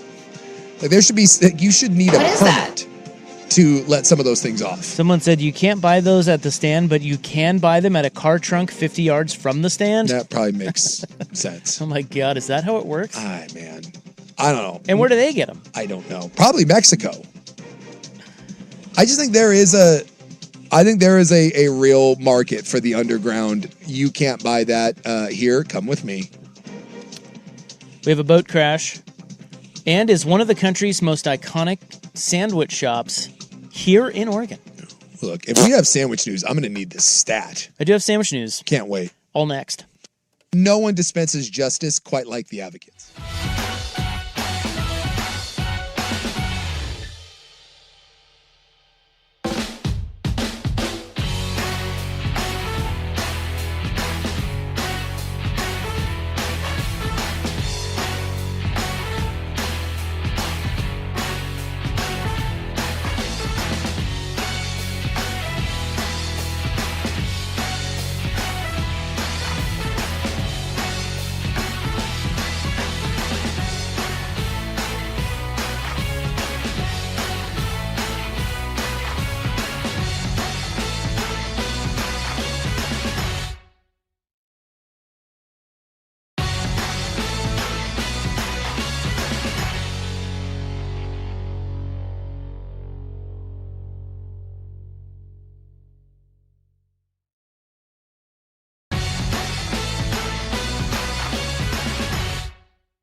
AM. Kind of feeling this one here. Stephen Vaughn filling in for Isaac and Suk here. We're doing a best of primetime with Isaac and Suk as the guys are down in LA doing some promotion for The Hawk with Will Ferrell. Some more pictures, breaking news have come out with the guys with all the celebrities in a half circle doing media stuff with them. Good stuff. They'll be back tomorrow. Isaac and Suk will be, so we'll hear all the stories from that. But we got another best of segment here of In the News. Of course, we go in the news. These two segments here in the 4 o'clock hour. Here is another segment for In the News. All right, this is In the News for July 6, 2026. We're only 14 minutes from Team USA There's Flo warming up. going for glory against Belgium. Yes. The Nigerian kid raised in London, but born here because his mom got stuck here, and he's USA. That's the beauty part about this tournament, is you can put all that aside because he's good at soccer. Well, and I think there's even soccer people that say they've never even heard of him before this. Yeah, I don't think he was. Up until this tournament, he was not one of the guys that was highlighted, but he's been great for us. So, like, of all the Seattle people, like, what do they call them? What are they calling they're calling them the, the Outlaws, like the National Outlaws. Yeah. That's what they're calling our fans. Of all those people up there, what percentage even watched soccer before this? Oh, I'll bet you a lot of them. Seattle and Portland have a very robust soccer fan but base. that's different than The all Outlaws. this Team USA love. Look, I think a lot of people are like you and I, where I've been watching soccer for about 25 days now, and let me tell you my hot opinion. I think there's a lot of that. And a lot of it's just nationalism. I think it's What just percentage, it's fun. 33%. I'd say 1 out of every 3. Easy. Hasn't? Yeah. Yeah, doesn't watch 1 out of 3 is see, just now getting on board. I think it's the other way around. I think it's 2/3. Have never? Yeah. Oh, well, not never, but just don't. They don't even know who Balogun is. Sure. They don't care. Yeah. They're just rooting for Merkin. I may give you like 40%, but it's easy to get caught up in this. And then if you're a soccer guy, aren't you like you're a Northwest soccer guy? Yeah. This is your Super Bowl, right? Like 100%. You have to participate. Yes. Like you can't just be Timbers guy or Sounders guy Patrick is a full-on soccer bro. and then not be into this. He watches, he watches the EPL. He wakes up. He is full. That soccer is his favorite sport, and listening to him, he is in love with this. Well, that's one guy. Yes, but no, soccer bro is having a moment here because everyone else is appreciating what he loves. Yeah, it's very important. This is like when people start loving Brad Boxberger, and we're like, yes, welcome. We've been on board. And no one ever says, "Rob, I'm getting into baseball." Now I see what you've been saying all these years. That doesn't happen. No. The World Cup commercials, by the way, are killing it. They have done some of their spots that they're running are just. I very much enjoyed the World Cup commercials as well. Everything about this tournament so far has been the tease. The Multnomah County Sheriff is investigating a deadly 4th of July boating crash off of the Sauvie Island. Yeah, you knew that was going to happen. Fireworks, beer, knew it was bound to happen. 1 person died, 4 hospitalized. A boat crashed into a dock out there. They don't know why. They're I investigating. got a good idea why. Why? You crashed into a dock. I'm going to say booze, drugs, speed. I'm guessing that's... No one has ever been going a reasonable speed and been sober and had a deadly crash into a dock. That's never happened in the history of boats. Maybe this guy was distracted by uptops because they are saying that the driver of the boat... Oh, the nude beach, huh? He was 50-some years old. Yeah. And the woman who died was 25, and the other 3 injured, 21, 23, and 24. Oh, boy. You might be onto something. Because we all know, when you see hots on a boat, you know there's an old fat guy driving it. Wouldn't that be something? 50-year-old dude, on board, bunch of hots, stuff starts going on. I like where you're going with this. That's a hell of a theory. And look, if you are going to have a deadly crash, isn't that better than... just the standard, I was drunk and not paying attention to what I was doing? Well, I don't know if I would characterize it as better. Well, just different. It's tragic, but isn't it? Yeah, her name was the deceased, unfortunately. Rosie Albernaz Lopez. Sorry, Rosie. Yeah. That sucks. Yeah. We got an irresponsible driver out there. Yeah. Although, hey, if it was the up tops and maybe some other things, some down lows, that's easy to get distracted. Well, then it's like, yeah, then you call the app. Like, who's at fault here? Is it the up tops or is it the driver? Is the driver at fault if It's a good question. things are going down and, is it reasonable to think that you can maintain your Look focus? At us, victim blaming. I know. Don't do that. Terrible. It's tragedy. It is. That's sad. That stinks. Hell of a way to go, though. Business Insider has named the most iconic sandwich destination in Oregon. I'm interested. I love You love a good sandwich. Yes. Shout out Sandio's. Oh, so good. The Taste Tickler. Tulips Tavern. There's so many good ones. The Business Insider said it has compiled its list of the top sandwich destinations by featuring restaurants with historical or regional significance and a devoted following.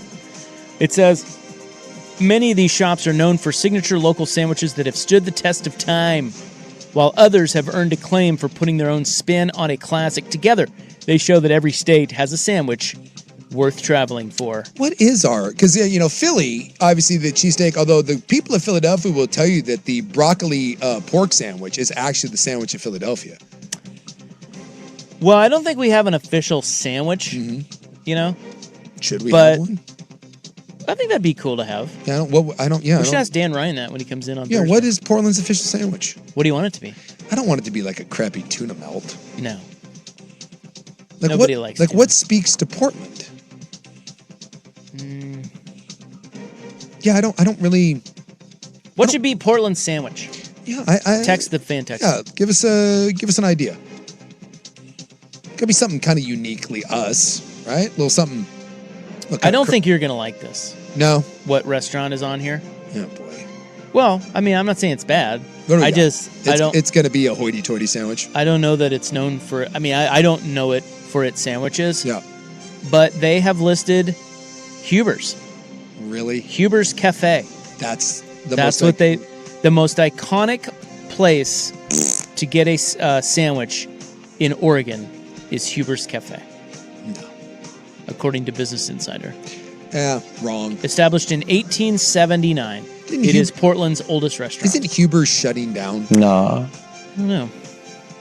Hope not. Okay, and just because you're the old, that's like saying Mel Kiper is the best draft analyst because he's the oldest. It's not. No offense, Huber's. I think the Huber's guy died recently. I thought they were like on the verge. I thought they were like, please come here because we're going out of business. No. You're thinking of. Is that not Huber's? No, you're thinking of. Oh God, it's on the tip of my tongue. The one more uptown, not Huber's. The other farm to table restaurant, and they saved that, by the way. I think they may have pulled it out of the fire. Either way, Huber's is not the best sandwich. Huber's in is town. the one known for the Spanish coffees, right? Isn't that Huber's? Or am I crazy? I don't know.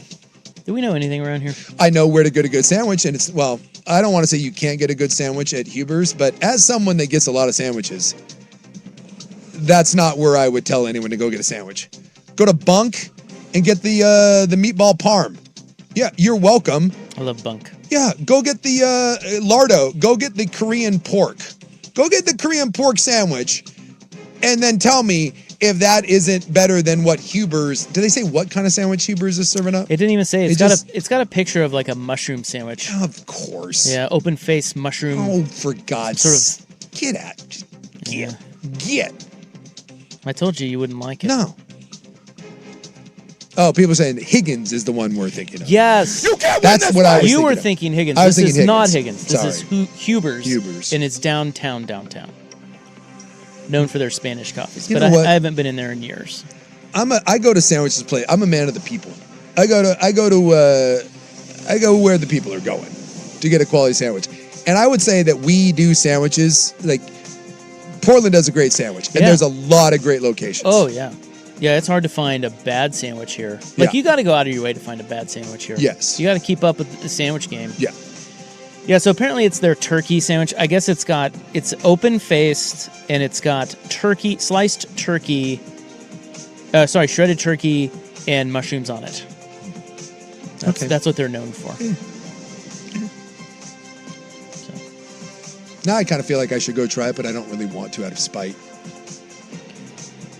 I'm sure it's great. Is it?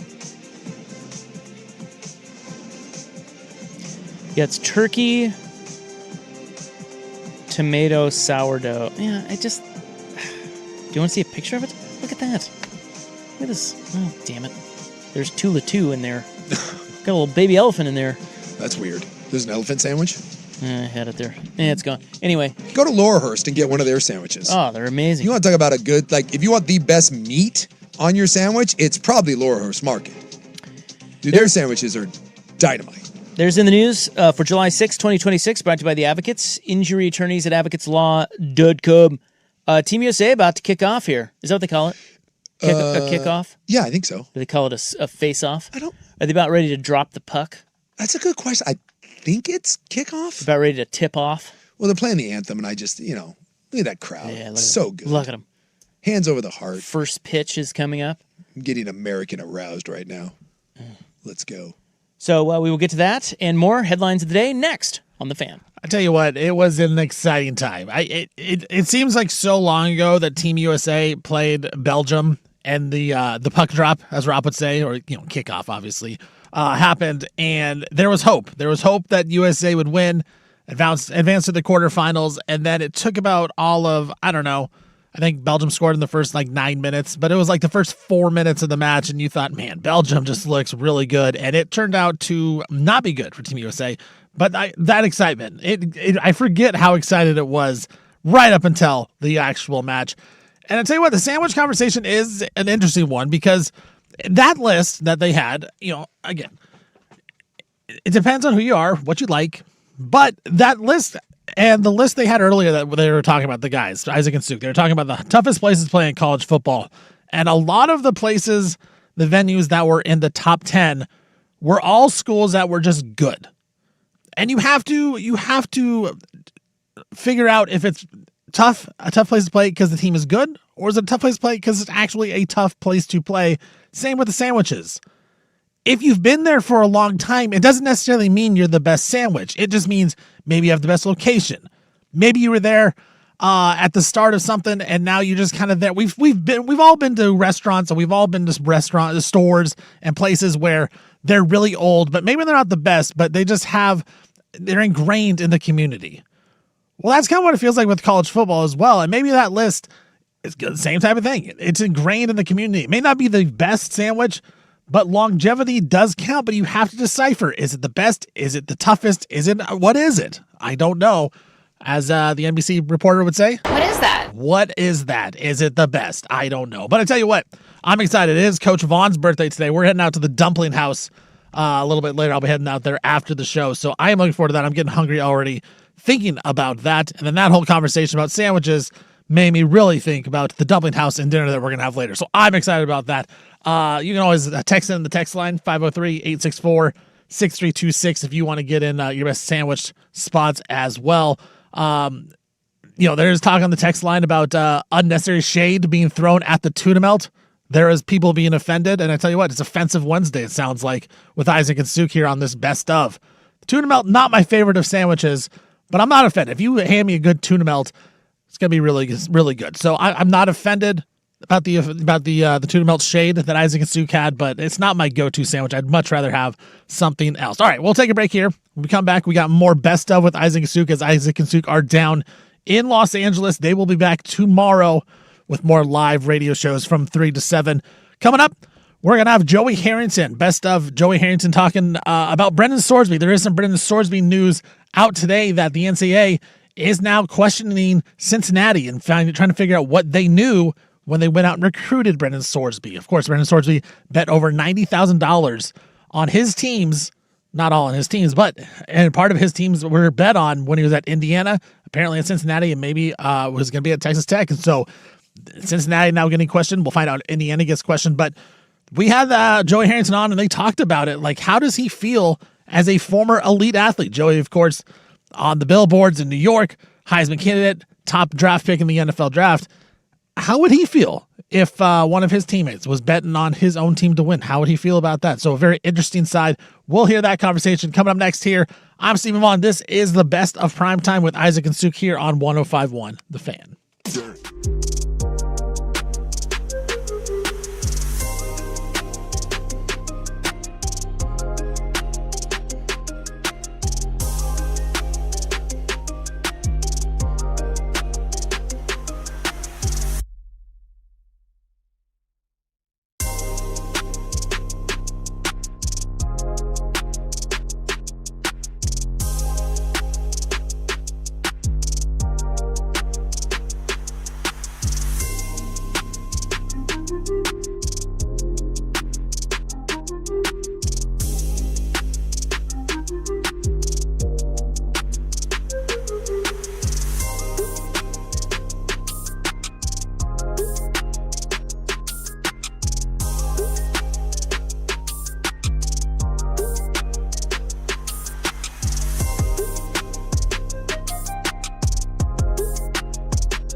Now, from the George McCoy and Warren Allen Sports Desk, a Sports Center update on the Fan Sports Network, 105.1 FM and 1080 AM.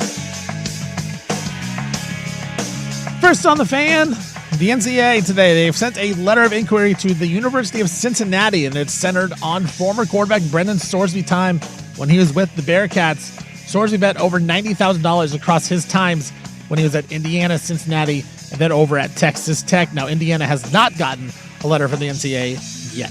Justin Verlander, starting pitcher, he announced today he's going to retire from baseball after this season. Verlander, 3-time Cy Young Award winner, 2-time World Series champion. He will be a part of the All-Star Game activities this season. Blue Jays pitcher Dylan Cease, he went 8 no-hit innings against the Giants. Gave up a hit to start the bottom of the ninth. Blue Jays still win the game 10-0. I almost said 10-0 there because no World Cup today. They'll be back tomorrow when Morocco takes on France. Denver Nuggets, they are waving center Jonas Valanciunas. And Chicago Blackhawks center Connor Bedard. He is expected to miss the start of the NHL season after he underwent surgery today on his left shoulder. I'm Stephen Vaughn from the George McCoy at Warren Allen Sports Desk. Don't call your mom. Call George McCoy at WarrenAllen.com.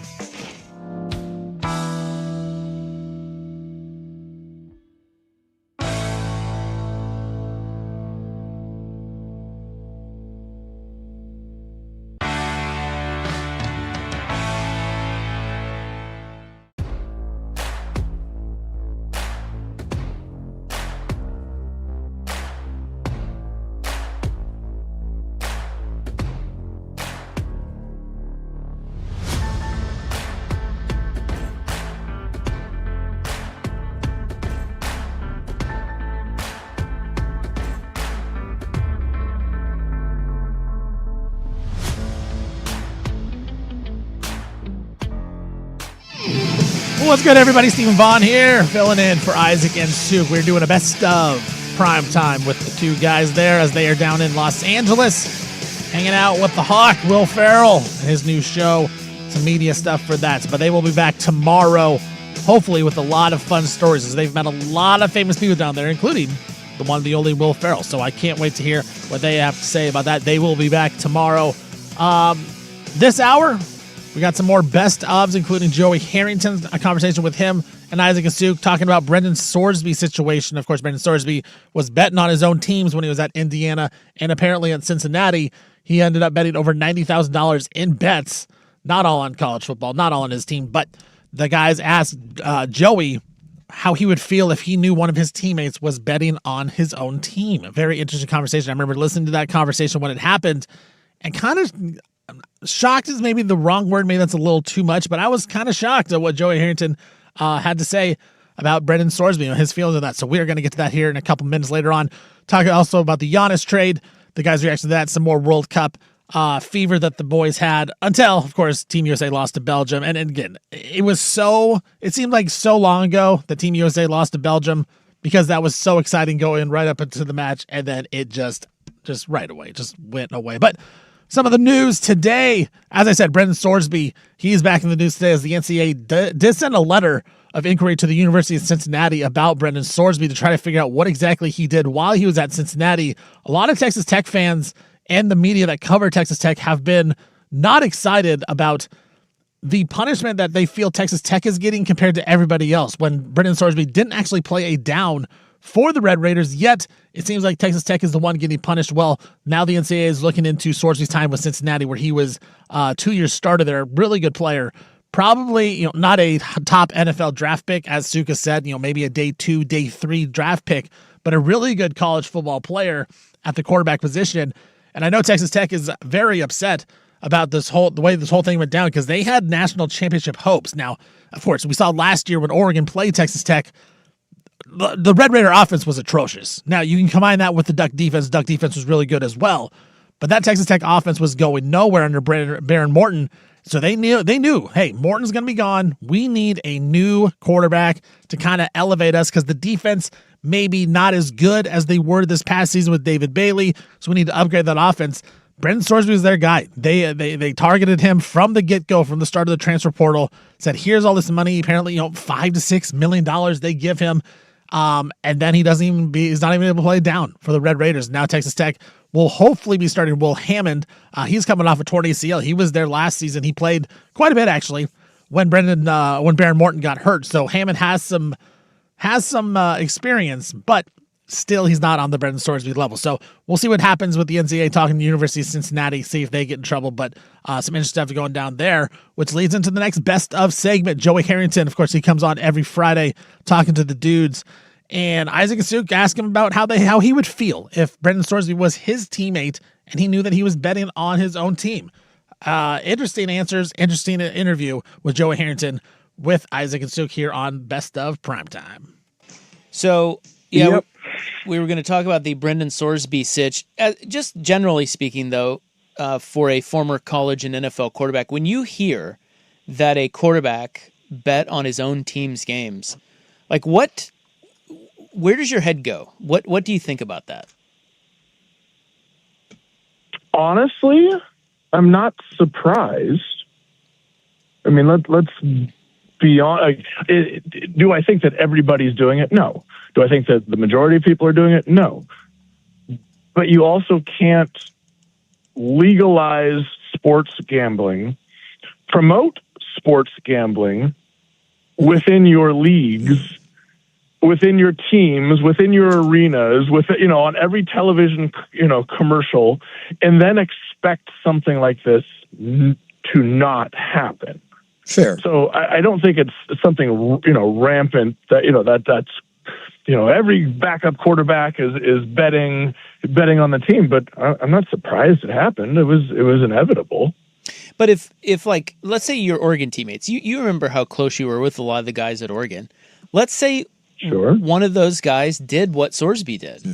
Like, how would you handle that? What would you think about that?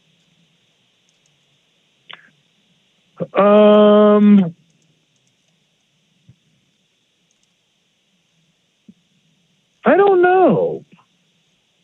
I mean, so he didn't bet for his team to lose. No, he bet for his team but to he win. bet to win, but he also, he bet the under. Yeah. Is that what it was? Yeah. He bet the points under, but he bet for them to win. Yes.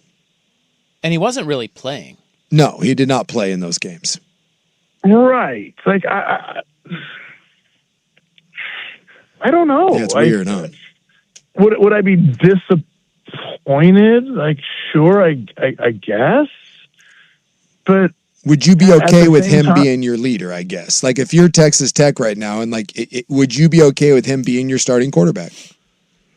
But he didn't do this at Texas Tech. No, he did not. He did it in Indiana and Cincinnati, though. Right.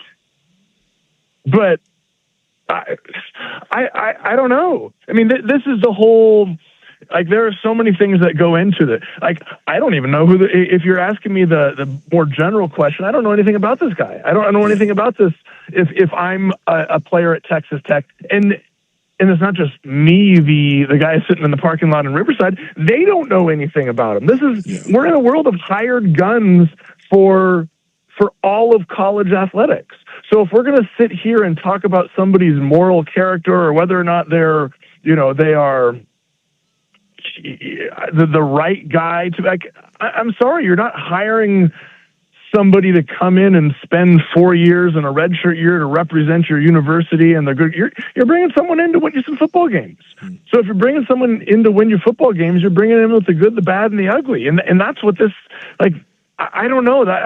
I wish I was more bothered or more surprised by it, but with everything that, like I said, DraftKings, I can't tell you how many commercials you see. Like, you turn on ESPN and everything is bet on this. There's the spots on the Sports Center stuff where it's like, hey, here's today parlay bet over on Wemby's points and under on passing yards and this, and like, it's everywhere. And you combine that with guys who I don't even know half the guys on Oregon's team, and I don't know. It just doesn't surprise me, and I don't know. Do you think a guy?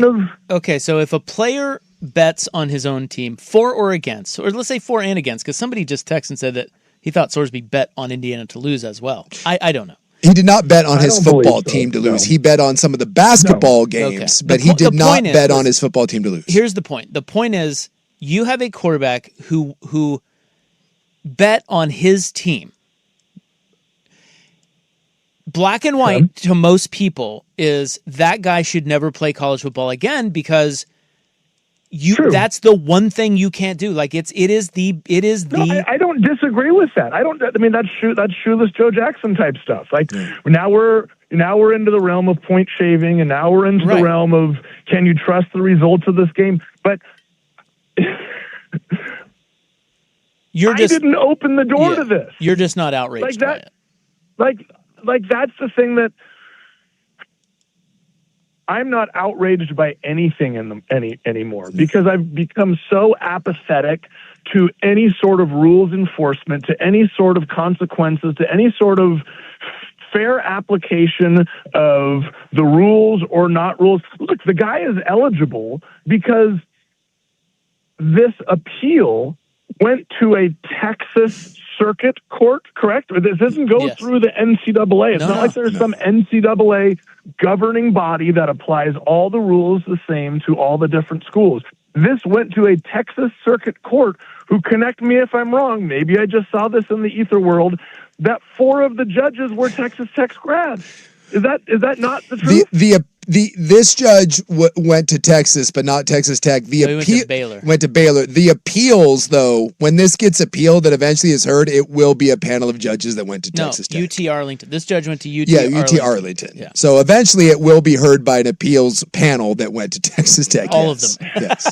All of them. Every single one. What? How am I? Yes. Am I outraged that somebody is betting on their own team? Of course I am. But I'm also to the point, you guys, where I don't have the time or energy to care anymore. Yeah. I really don't, because there is no set of governing guidelines that anybody in college sports has to follow anymore. There really isn't.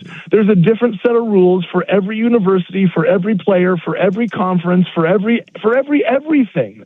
And if you want to get by, you can get by. If you want to appeal, you can appeal. If you want to self-report, you can self-report. But at the end of the day, these schools are now just paying people multi-millions of dollars to come in and play 1 year of football, basketball, X sport for their, whatever sport for their school to try and win a championship. And that is what it has devolved to. And just like in professional sports, you're going to sign up a guy who has a shady past, who has something that, you may not look very favorably on, but you're going to sign him up because he can help you win games. Now, let me be very clear here. Do I think it's that betting on your own team compromises the integrity of the game? Sure, but you can't tell me that betting on sports is worse than beating your wife. You can't tell me that. You want to go down a list of people that have been accused and convicted of domestic violence that are playing professional sports? Like the hypocrisy in in this entire thing is baffling to me. Like, people will turn a blind eye to felony battery, but are outraged about keeping the integrity of the sport intact and not letting somebody who gambled, who did something, again, going back to the point, the original point, doing something that is massively promoted by the league itself because it makes them millions of dollars. But God forbid he actually took part in what it is that is being pushed by the league itself. Screw him, ban him forever, but let the person who, they've rehabilitated. Like, I can't do it. I don't have the time or the effort or the energy to try and make sense of it anymore. Do you think he should be allowed to play? Do I think that he should be allowed to play? No, I don't. Okay. I don't. He bet on his own team. No, I don't. But I also think there are a lot of other people that shouldn't be allowed to play, and I'm wrong on that. Well, and so true. At this point, it's like, well, the league. Whatever. Yeah, I get you. I get that. I get that sentiment. I think in this instance, either the Big 12 can suspend him, or the College Football Playoff can say we're not allowing Texas Tech. They can do that. I don't know if that's a bridge too far. If that's we'll find out. But there are ways to make it so that he doesn't play, and I think that's the most important thing. So you're really going to make an example of this kid if you're the College Football Playoff, or you are, if you really want, we can put together a list of guys that should not have been playing college football. Sure. Lawrence Phillips. I'm sure there is a list a mile long of guys that should not be playing college football, and you're going to choose to make an example out of this one? Well, I don't. Because he's more of a one of one because it's gambling. It's the first one of these. Unfortunately, there's a long line of guys, yes, who should not have played, but that's not. And he's not the first one, too. The Iowa State quarterback got banned for life. We've had several people. Well, this coach is the first one that went to that got appeals. They got appeals. Normally, like there's been others, and when you gamble, you are done. It's been known that if you break this rule, I know the rules. I've sat in the. I was at the combine with all the rookies this last year, where they're you do not bet on absolutely, but I don't know. I just. Let me ask you this: if this was Oregon, and he was the starting quarterback for Oregon. Oregon is one of the favorites to win the national championship. They need a quarterback. He's not. He wasn't the starting quarterback. No, but I'm asking you because you are tied into that program. You love that program, and everyone's coming down on Texas Tech. Had Oregon made the decision to have Sorsby be their quarterback, do you think, Duck fan that and would you be okay with Oregon being like, well, we're gonna go out on a limb and we're gonna say, yeah, he's our guy. We're gonna support him. No, I wouldn't. I'm not okay with him playing in this situation. My only point is highlighting the hypocrisy of all of this. Oh, yeah. I'm not okay with him playing. I'm not okay with him playing at Texas Tech. I'm not okay with him playing at Oregon. But I'm also not okay with thousands of other people who have been allowed to play. Like to me, it's more of a frustration with the lack of, with what the NCAA has become, right? For so long, they stood on this hard and fast amateur status, and this is what we are going to, represent. Meanwhile, they start pocketing billions of dollars for themselves, and then they all of a sudden flip the switch and say, well, I guess that's okay, and I guess that's okay. And then they get challenged in court and completely stripped of any sort of authority at all. And now it's just become this Pandora's box of like, well, sure, it's okay for you, but not for you. Like, I'm so frustrated with the NCAA and what has become of college sports that, to me, that at least what's coming out right now is more of a overall frustration rather than me standing up and saying, this guy should be playing. No, of course he shouldn't be playing. He bet on his team. Hell no, you don't play. But I don't know. It's hard to stand. Sure. It's hard to stand on a moral platform and say this person shouldn't play when you can give a list of 1,000 other reasons or 1,000 other things that or people that shouldn't have played too. Hey, in other news, because we got to go. Yeah. I don't want you too worked up. Yeah. You got to go to Duke's. Yeah. You have things to do. What's up? I'm bothered now. My whole night's going to be ruined. Yeah, a margarita will turn that around. That's right. Duke's probably. They're saying it's famous, and one of our listeners has said that you need to get the hula pie for dessert. So hula pie. Yeah, okay. That ought to cheer you right up. Wait, is this like the Dukes from Honolulu? Yeah, that's what I was saying. There's a Dukes in Hawaii with that's named after the Duke, the famous surfer guy. Is that the same Dukes? I don't know. Let me look. I'm going to get out of the car and I'm going to look and see if there's a surfboard. Well, their logo is the big surfboard. I hope this doesn't break his heart. No surfboard. It just says Duke's Bar and Grill. It's generic Duke. Hey, 4.4 star rating on Google, just so you know. Oh, that's pretty good. Yeah. Pretty good. Wait, you were going to say one thing before I left. I was? Yeah. You said you're going to leave me with something. You leave me with this. Well, that was it. Duke's is famous, and you have to get the hula pie. You can become a VIP. Oh, that's what you're going to leave me with. Oh, yeah. Sweet. Yeah. Looks like they have a lovely fish and chips. Yeah. Ooh. Yeah. Maybe we can get some fish tacos. Well, I don't see fish tacos, but I do see fish and chips. Dang it. What will your drink be? Right now? God, I don't know. Boy, this menu's all over the place, by the way, just so you know. Careful. Yeah, you got a little bit of everything. Yeah. All right. Well, have a good time out there. All right. I'll try for you. Maybe you depressed him. Yeah, I tell you what, that is not what I expected from him. Me neither. On that topic. But you could definitely hear the frustration. But I tell you what. I enjoyed it. He was mad, and then you started bringing up things that made him happy, and then you just knocked it right back down again. Because it's Duke's. Oh, it's not the surfboard. Oh, there's a good fish tacos? No. Sorry, man. Sorry, there's no fish tacos. And by the way, I didn't want to say this while he was there, but Riverside sucks. Yeah. Like, that is a dump. Yeah. I have family out that way, or my wife's family. They live in just east of there is Moreno Valley. Dude, it is not good. Well, good. You already depressed him enough with the Sorsby Well, that's thing. why I waited until we hung up. That's good. He thought you were bringing good news. That was. Oh, I thought I was bringing him good news. This I brought texter says Duke's is famous. I brought up a fish and chips. It's not that Duke, by the way. So Duke needs to copyright his just put a surfboard on it and his hula pies. There's no hula. I'm gonna start a Duke's and put a surfboard on it and sell hula pies. But I'll tell you what, their prime rib Make a mint. looks dodgy. Yeah, I think he's in the wrong. He needs to be careful tonight. Yeah, look, this doesn't. Although there is a section on there for careers, so maybe while he's down there, he can become a VIP and pick himself up maybe a nice career. Okay, have you heard of so we had the SpaceX IPO today? Yeah. Did you guys get your hands on some? I did not. Yeah. Well, it made Elon a trillionaire. Yeah. I was reading today about his living situation. Do you?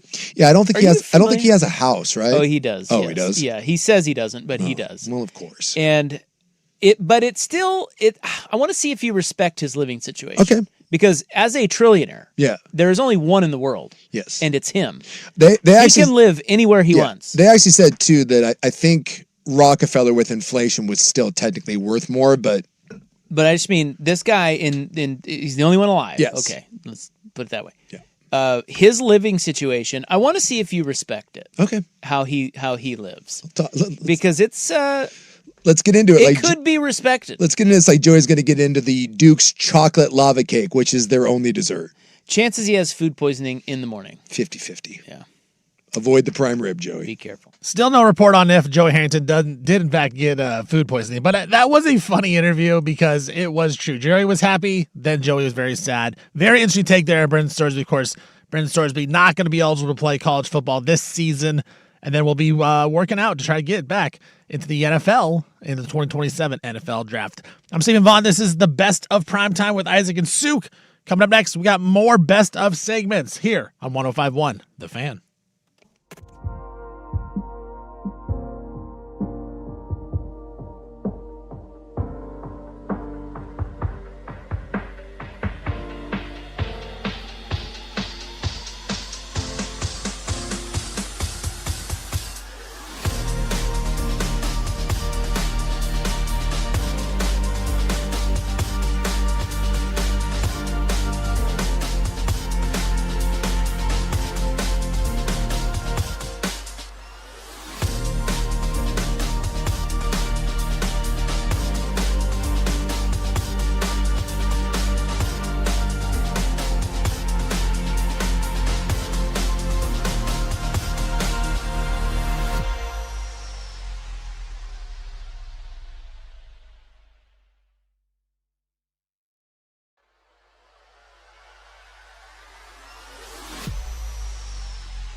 Now, from the George McCoy and Warren Allen Sports Desk, a Sports Center update on the Fan Sports Network, 105.1 FM and 1080 AM.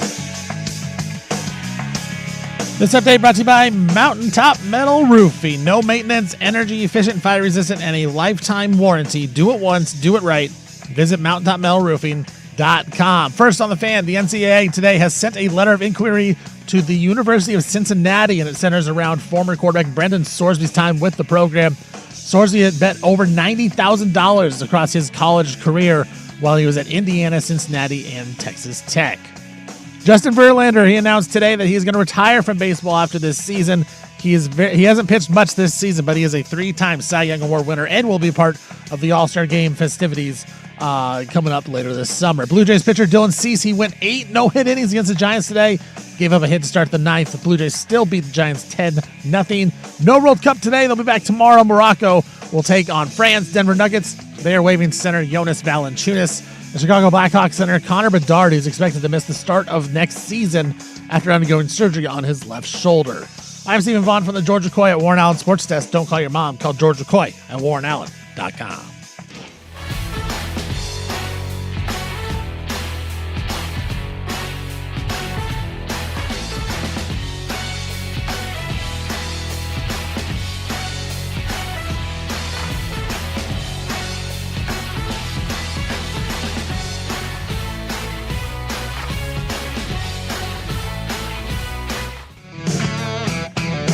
Good, everybody. Stephen Vaughn here, filling in for Isaac and Suk, doing a best of prime time with Isaac and Suk as the guys are down in LA. They'll be back tomorrow, sharing all the stories that they have.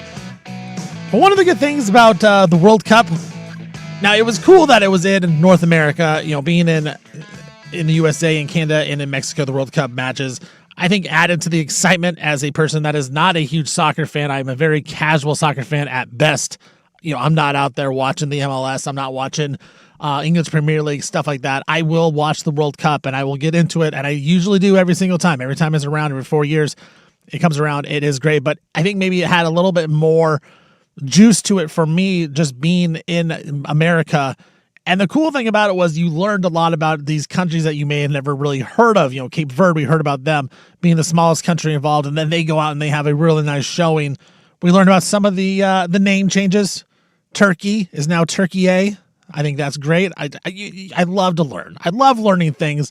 And I tell you what, in the World Cup, we learned a lot about a lot of countries. We learned a lot of things.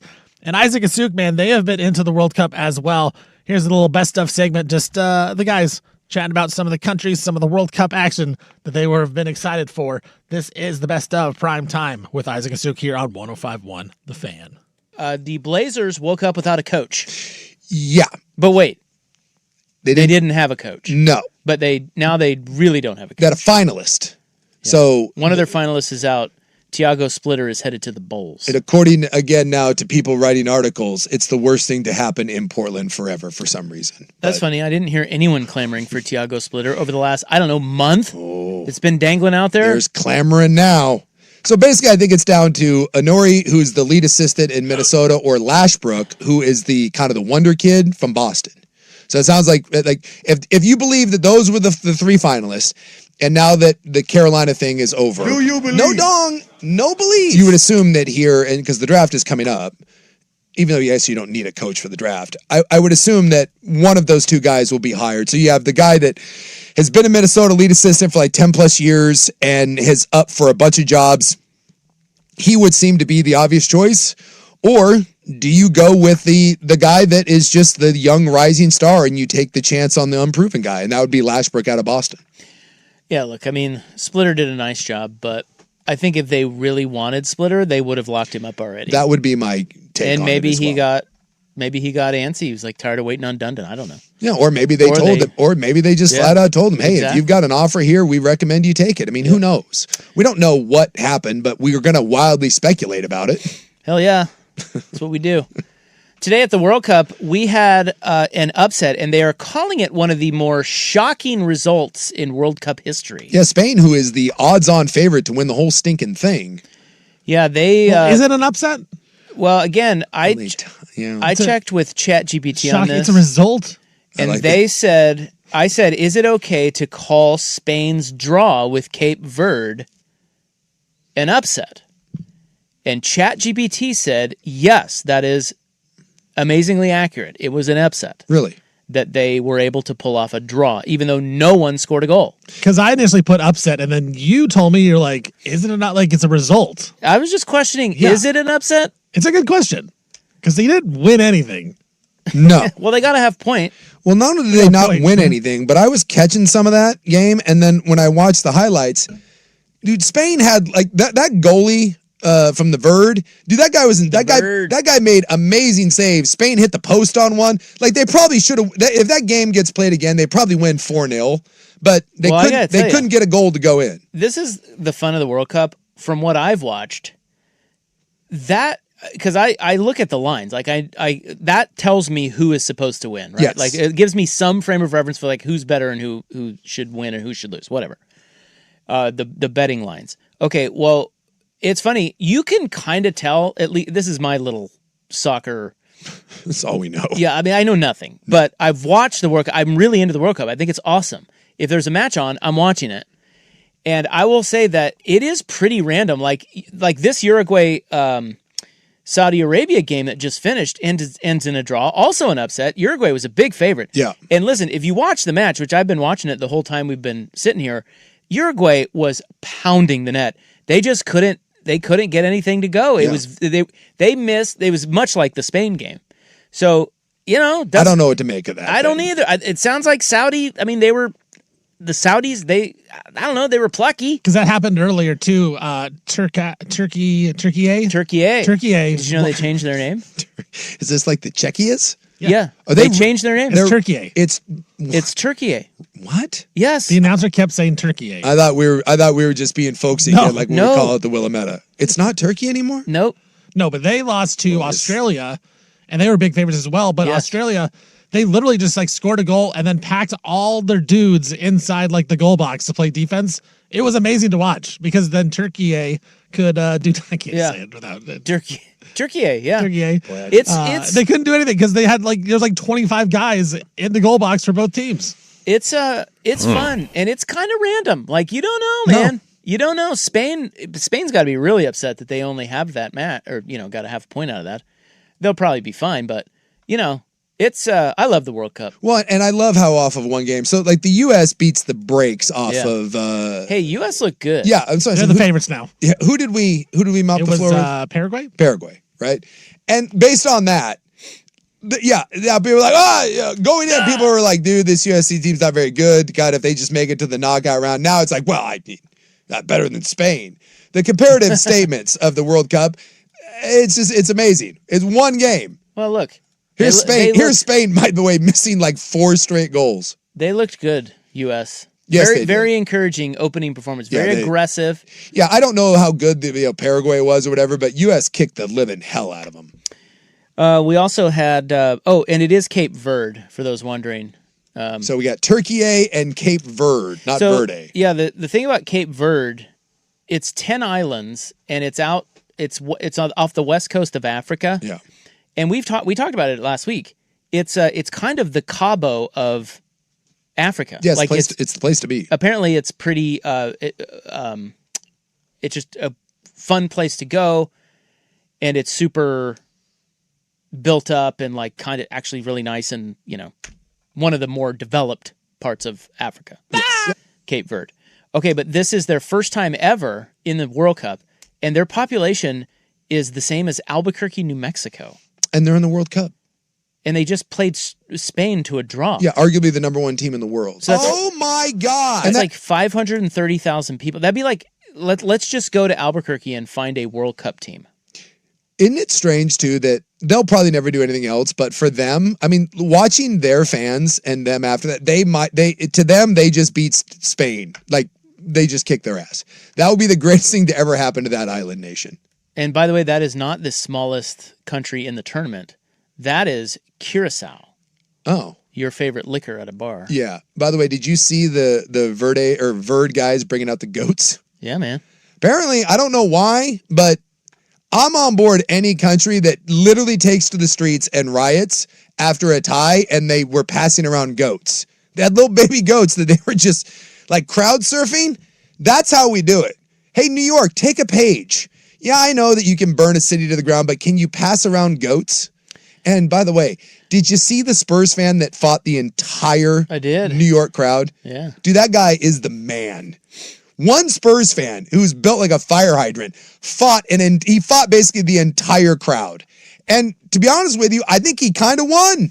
He held his own. He held his own. No one won. And then he called everyone a bunch of peas because no one. Well, they kind of were. No one would fight him. Well, yeah, but they were trying to sucker punch him. And they were weak sucker punches. Yeah. Like, I don't know. Dude, that guy. Did they do any sucker kicks? Because no, they did not. My son can teach about that. That's true. We need the Vaughn sucker kick from behind. Dude, that guy was awesome. I'll tell you what, that takes some balls to have your team just get your ass whipped and you're roaming around New York and you see thousands of Knicks fans and you're wearing your Spurs Rodman jersey and you're just like, whatever. It's like, bring it. I will fight every one of you sons of bitches and not back down.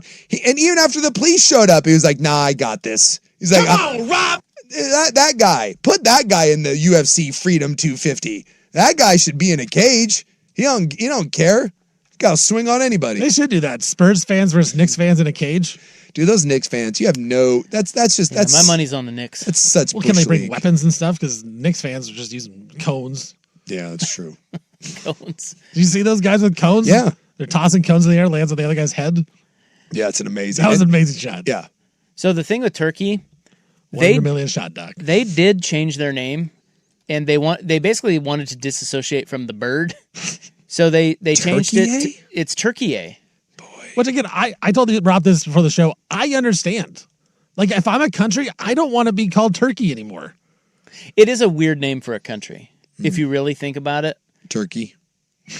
Yeah, you Turkey. Well, is it better than Hungary? Is it Hungary? Hungary? It's Hungary, is it? Hungary? No. Hungary? No, it's not. It's Hungary. It's not the Hungary? people are Hungarians. I thought Gary was hung. So I think Gary's not hung. I think it's Hungary now. We have Turkey and Hungary. Well, it's like Chile, but it's actually Chile. But people just say Chile, so I it's hope different. Candace Avalos is not listening to this. Oh, yeah. She's like, what am I getting into? Hungary. Oh. Yeah, so they requested this name change at the UN in 2022. And so I guess we're only just now finding out about it because, well. Does it go to like a world vote? Like the other countries have to vote, yay or nay? I don't know. The U.S., do you vote on the change of Turkey? Turkey shot down. So are you going to call it Turkey? No. I'm going to try. I mean, look, whatever you want to be called, this is my whole pronoun thing. Just give me some leeway and know that I'm not going to be perfect. But whatever you want to be called, whatever. You kind of like whatever it is you like. You want to be called Mr. Awesome or Mrs. Awesome or that. I'll work on it. I like the music I like. So Turkey, yeah, I'm going with Turkey, but I'm probably going to butcher it for a while and call you Turkey. Don't get pissy about it. Turkey. 2 off, 2 on, 1 off. I got Czechia down. It took me a bit, but yeah, that's a tough one for me. Now I know it's Czechia. I always forget that one. They're all hard for me. Cape Verde. Cape Verde. Cape Verde, Turkey, I now would like us and to be Czechia. the United States of these. Wait, did you say Czechia? Czechia. Czechia. Yeah. Not Chechia. Well, see, that's the thing. I've heard it both ways. So nobody actually knows? I've heard Czechia too, but I think it's Czechia because it was the Czech Republic. Oh, man. But again, sometimes there's accents and right. Well, I remember there was some texter that said it was Czechia. Turkey is the easiest one. Yeah. That's easy Turkey. to do. Yeah, we'll get that down. Let's go with Turkey. Good enough. Apologies to all you Turkish people. Sorry. Associating you with that big dumb bird. And Hungarian, the state. And all the Garys that are on. All the Garys. All the Garys out there are offended. Yeah. Well, it is Offensive Wednesday, as I stated earlier, and that was a good conversation. This is Primetime, home of information about countries that you didn't know about. That's where you get your country, your Turkey information. You come to this program. That's what we do here. This is the best of Primetime with Isaac and Suk. You guys will be back tomorrow. We'll take a break. One more segment before the club. Isaac and Suk's reaction to the Giannis Antetokounmpo trade to the Miami Heat. Very fun conversation that the guys have there. This is Primetime, best of on 105.1 The Fan.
right, welcome back. Stephen Vaughn here, running the controls for the best of prime time with Isaac and Suk. The boys are down in LA. They'll be back tomorrow, though, for a live and local show 3 to 7, as they are every single Monday through Friday. And, you know, the NBA in the offseason, there's been some big-time moves. Not a lot of free agency moves. Free agency seems like it may be dead in the NBA, like actual free agency. A lot of it would be signing trades if there actually is a new free agency deal. You saw the Walker Kessler deal with the Lakers, but there's been some monster trades, including that Walker Kessler deal. Of course, Ja Morant coming to the Blazers, LaMelo Ball going to the Minnesota Timberwolves. But the biggest of all, and one of them, you know, Jaylen Brown to Philly. The biggest, though, was there was a little hope. Remember, I had hope at the start that maybe the Blazers could get on it. But Giannis Antetokounmpo, he heads over to Milwaukee or to the Miami Heat from the Milwaukee Bucks. Bobby Portis comes along with Giannis in exchange for Milwaukee, gets some picks. Tyler Hero, Khalil Ware, Jaime Jaquez Jr., some other pieces as well. But the guys broke it down and they talked about the best or the trade for Giannis Antetokounmpo here right now. Best of primetime with Isaac and Suk. Giannis Antetokounmpo has been traded. Yeah. I mean, he is now a member, as predicted here, of the Miami Heat. Miami, after, 3+ years of trying to trade that garbage-ass package for a star, managed to do it. It's amazing how Pat Riley just keeps getting the guy. Well, it's weird because, let's be honest, Portland had a better package than anybody, and Portland wouldn't, I guess Milwaukee wouldn't do it because Portland wouldn't throw in everything because they didn't believe Giannis would re-sign. Boston had a better package than Miami, but it sounds like they didn't take that one because Jimmy Haslam thought that Jaylen Brown would turn around and do what Giannis did and not want to be in Milwaukee. So it turns out when you're in Milwaukee, no one wants to be there. That's problematic. So they said they went with Miami deal because it gave them a few more assets, even though they're not premium like Jaylen Brown. And there was some certainty there and that none of those players have the leverage to force their way out, a la Jaylen Brown. So kind of Miami won by default simply because Giannis was willing to re-sign there.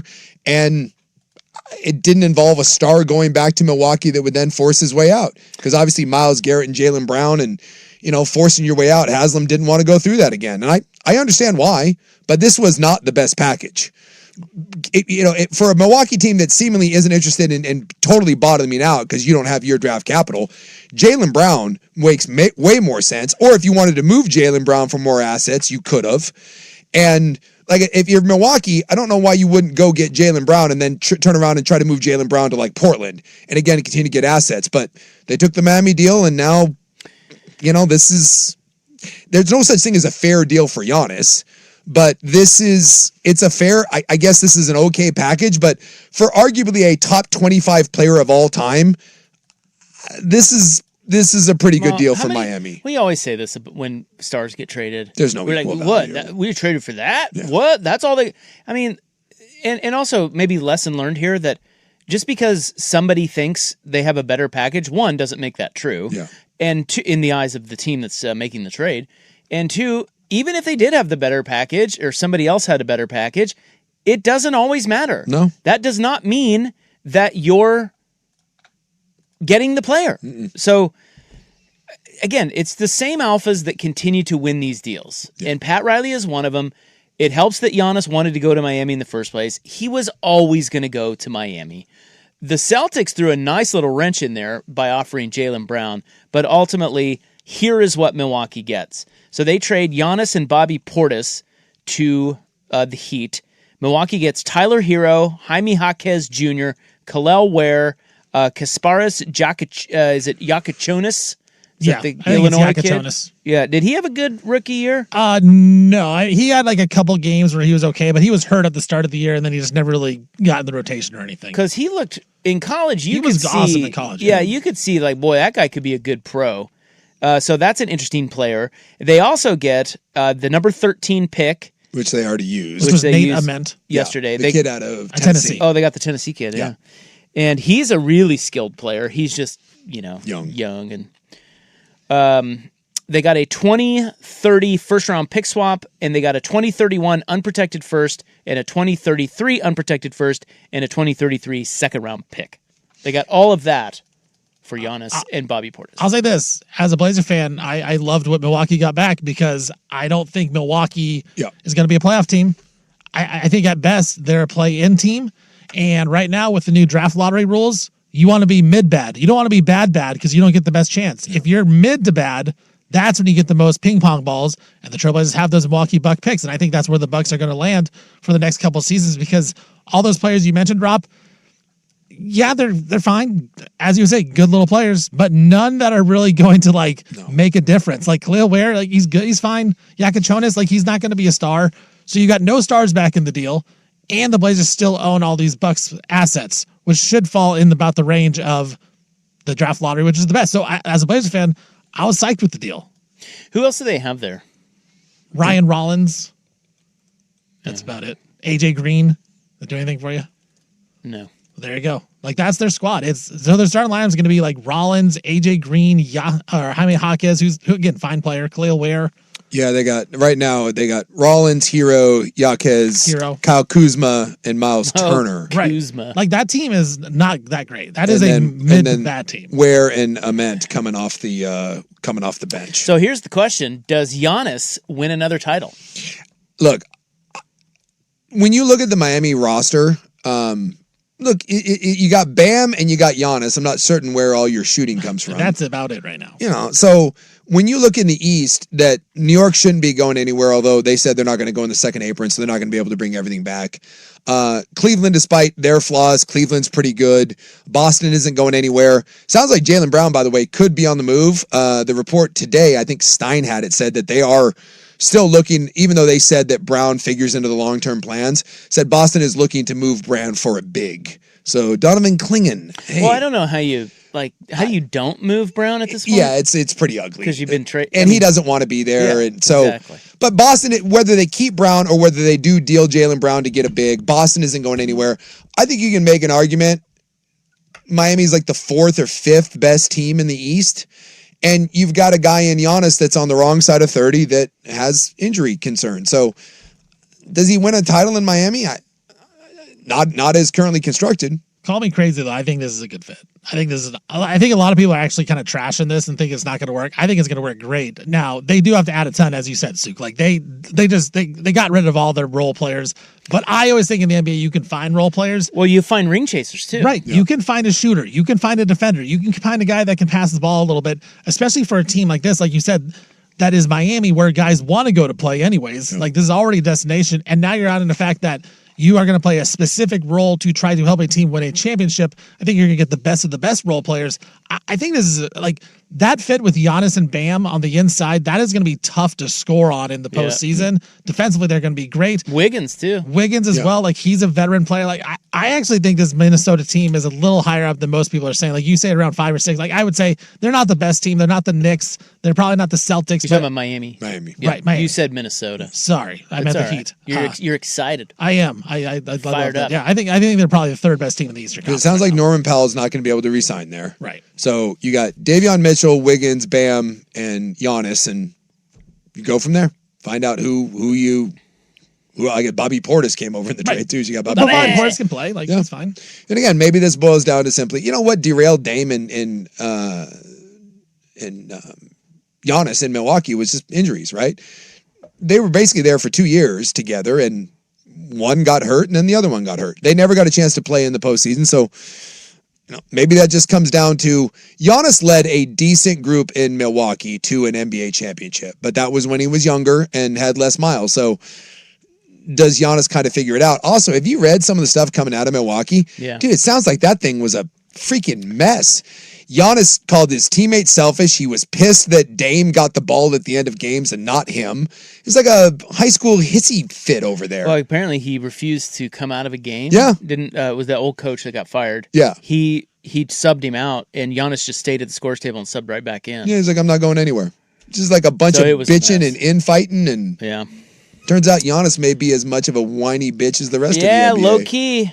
That's what the kids say. Low key.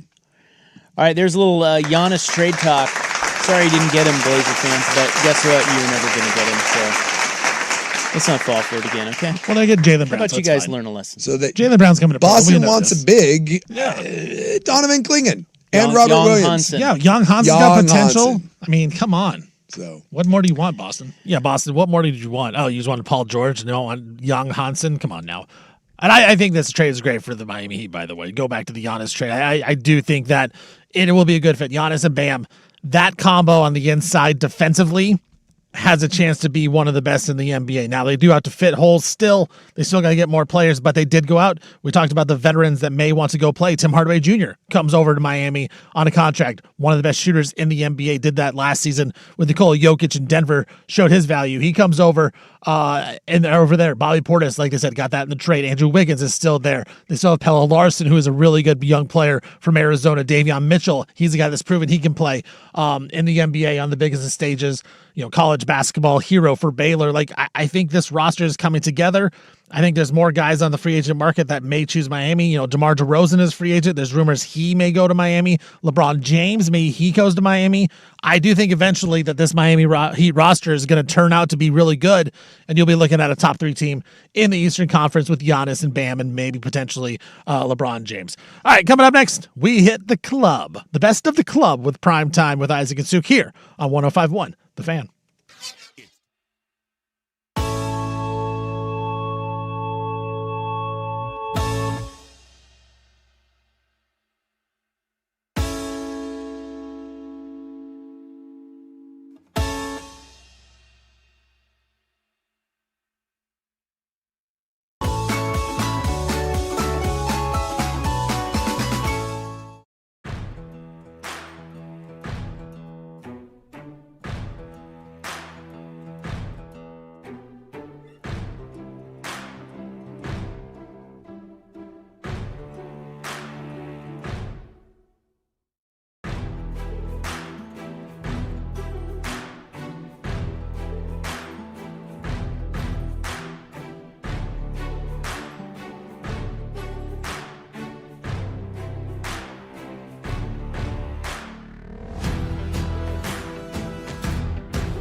Now, from the George McCoy at Warren Allen Sports Desk, a Sports Center update on the Fan Sports Network, 105.1 FM and 1080 AM.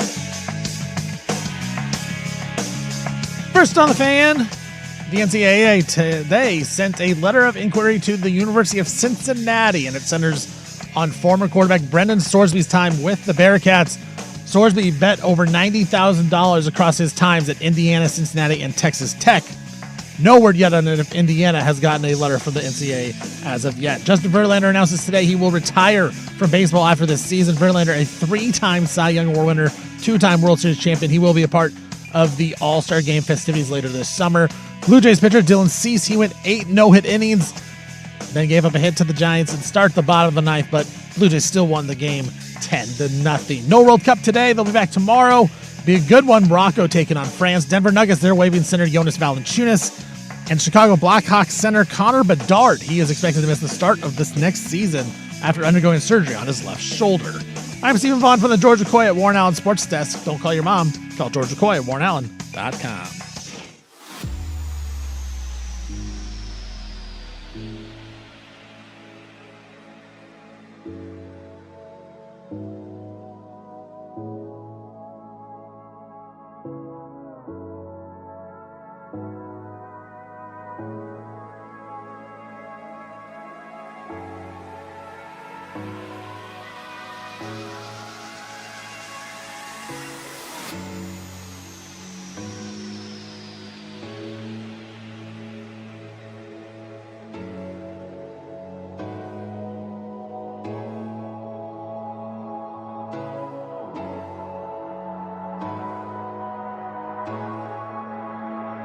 We've given away too much to arrive at these political compromises. Yeah. Google me, bitch. Oh no, oh no. Well, my. You fingering that is making me very uncomfortable. That is the dumbest thing I have ever seen in my life. Unbelievable support. Incredible. I'm gay. We should have done it for the gays. We apologize. Thank you, bye. It's time for the club, baby. Here he On is, 105.1 having the and time of 1080, his life. The Fan. Hoo-wee. That's right. Here I am having the time of my life. This is the best of Prime Time with Isaac and Souk. I am Stephen Vaughn. The guys are down in L.A. doing their thing, covering Will Ferrell and a bunch of other celebrities. We got the club, best of the club right now. This story starts out with about talking about a dad dangling a kid over a railing, kind of like Michael Jackson. Not good. So we will play that one. Here we go. Best of Prime Time with Isaac and Souk. Speaking of which, did you see the biracial angel at the Knicks game? No, who's the biracial angel? That's Derek Jeter. Oh, yeah, I did see him there. Yeah, he was down there. He was sitting next to Jeets- Eli Manning. Jeetsy Baby made an appearance, with Eli Manning. That's like New York royalty. We just needed drunk Joe Namath down there, and we would have been set. That's true. I'm guessing if you're Eli Manning and Derek Jeter, you can make that call whenever you want, and you show up to the game. Who else would you put?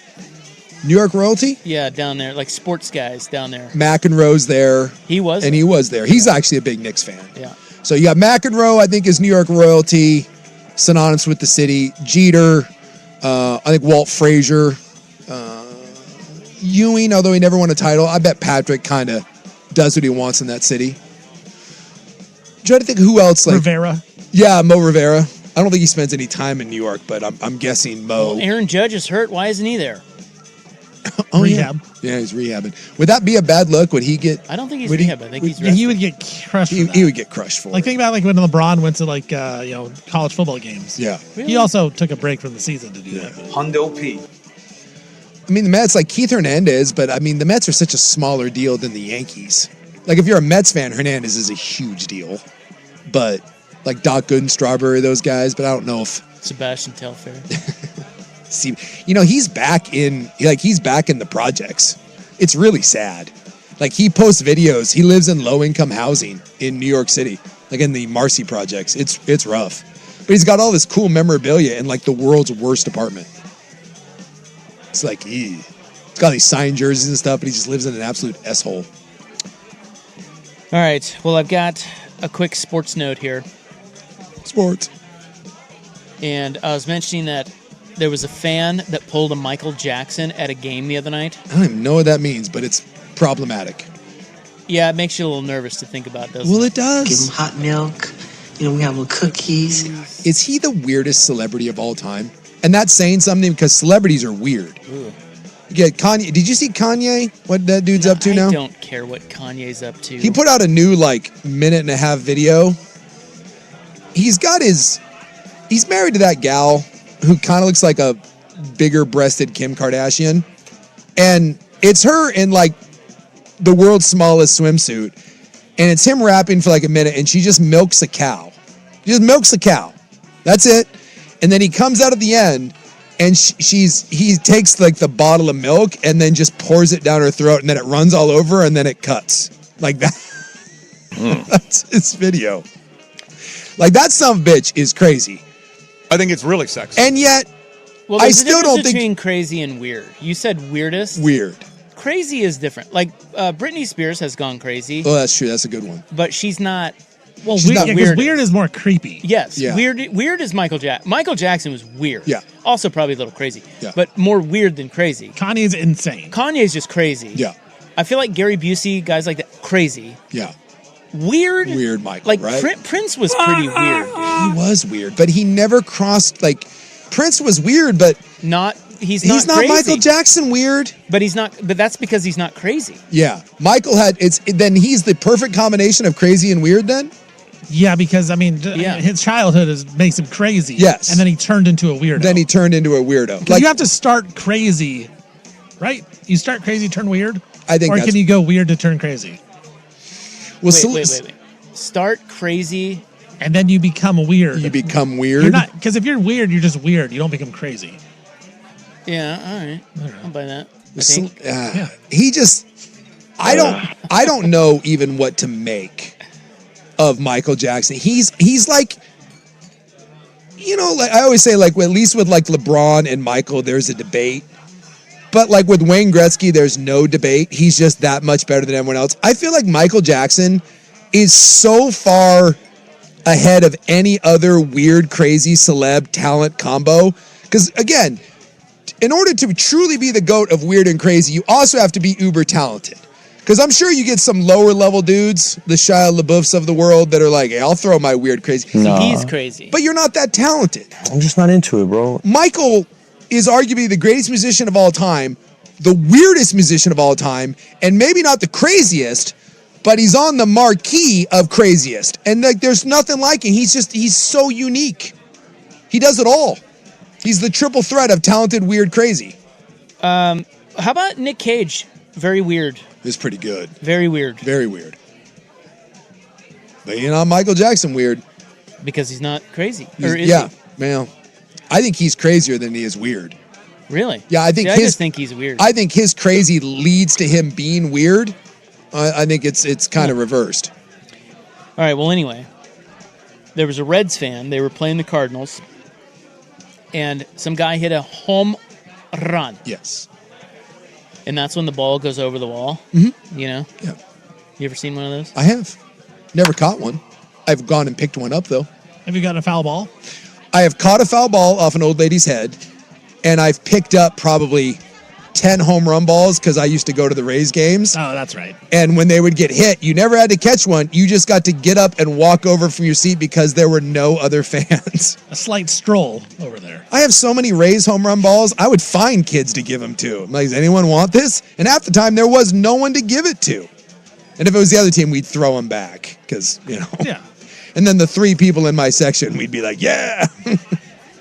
So this Reds fan, so the ball ended up lodged on top of a wall beneath him. Okay? I don't know where they were. I think it was St. Louis. Or it might have been Cincinnati. Anyway. Do I YouTube that? What do I... I don't know. Just the internet. Okay. Okay. And he dangles his kid. So he grabs his kid. His kid's probably 3, maybe older, maybe 4 or 5. Yeah. Grabs him by the ankles. Oh, no, he did not. I don't hate my kids. I love my kids. I hate being a dad. He did not Yes, do that. he did. And he lowers the kid down so the kid can grab the baseball. And right before the kid grabs the baseball, which he was clearly going to be able to grab the baseball, Oh, no. security comes over and stops him. And is like, dude, you can't do that. Oh, my goodness. What team was this again? The Reds. The Reds. He had a Reds jersey. I don't know whether the game was in St. Louis or Cincinnati. But they were playing the Cardinals. Oh, dude, I'm okay. I need to see Do you this. see it? Yeah, he pulled it. Oh my God! Yeah, Michael Jackson dangled his baby out over the on the balcony. He cannot.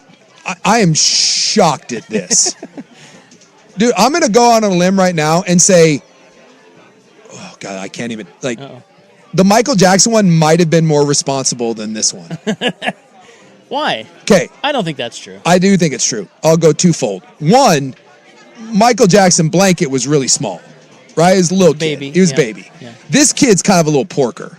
A little bit. Like this kid's kind of this kid looks like to be about maybe 6 or 7, and he's kind of fat. Well, I said 4 or 5. No. This kid's like 6, maybe 7 years old. That big fat. That kid weighs like 7. That kid weighs like 70 pounds, and you're going by the ankles. Yeah. Right. Yeah. He had him by the ankles. Whereas Michael had just around the arm, and all he was had the legs over. This dumbass is lowering his son head first. And by the way, if that kid slips and falls, that kid's breaking his neck, falling onto the baseball field. Now, if Michael's son drops, he's dead too. But again, it was smaller kid, way better control, and was just dangling the feet. Got a lot of friends that are fat. Dude, that kid's mom should beat the living hell out of the dad. And if that's a divorced dad, he should lose custody of the kid. And by the way, that dad also is a porker. You're telling me that dad trusts his grip to lower the kid over a baseball? It's called sports. That is ridiculous. Good thing that security guard was there. I can't believe that dad thought that was a good idea. Yeah, and he looks kind of shocked Yes. when the security guard tells him he can't do it, and he pulls the kid back up. He looks kind of shocked. Yes. The dad. Yeah, and they see him sitting down. He's like, whoa. Yeah. How many beers deep were you, my man? It's called baseball in particular. And the kid looks upset too. I need to get that foul ball, The dude. kid wants the ball. Wow. The kid was pissed. I cannot tell you how irresponsible and bad that is. Wow. Oh my God. Dude, if I was sitting next to that guy, I think too, I probably would have grabbed the kid and been like, dude, I understand you're the parent, but you got to protect that Who do you kid. think I am? Oh my God. That is such a bad and really, really dangerous thing to do. Yeah, so anyway, I just wanted to point that out. So those outfield walls are like usually what, 9-ish feet? He pulled Michael Jackson. Yeah, so the kid... That kid would have been dropped from about 11 feet straight down on his face. Yeah, I think so, because I would assume that there's space in between the two walls, right? No. There wasn't? He would have gone straight down on the field. Because the only... So what was the ball sitting on? Do I need to watch that again? No, so I'm looking here. So there's a wall, and then there's a little video board behind it. Oh, the video. And there's just a little... There's like a crack that the ball has become wedged in between the wall and the video board. And then the seats start above the video wall. So if the wall is, let's say 8.5, 9 feet, and then the video board's another 4 feet, and he's dangling him down. But yeah, that kid would have fallen 10 plus feet on his head. What a terrible parent. And as a parent who loves my kids, hate being dad, even I would not have done that. Coming up, we got more of the best of the club when the best of the prime time with Isaac and Suk here on 105.1 The Fan.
Now, from the George McCoy at Warren Allen Sports Desk, a Sports Center update on the Fan Sports Network, 105.1 FM and 1080 AM.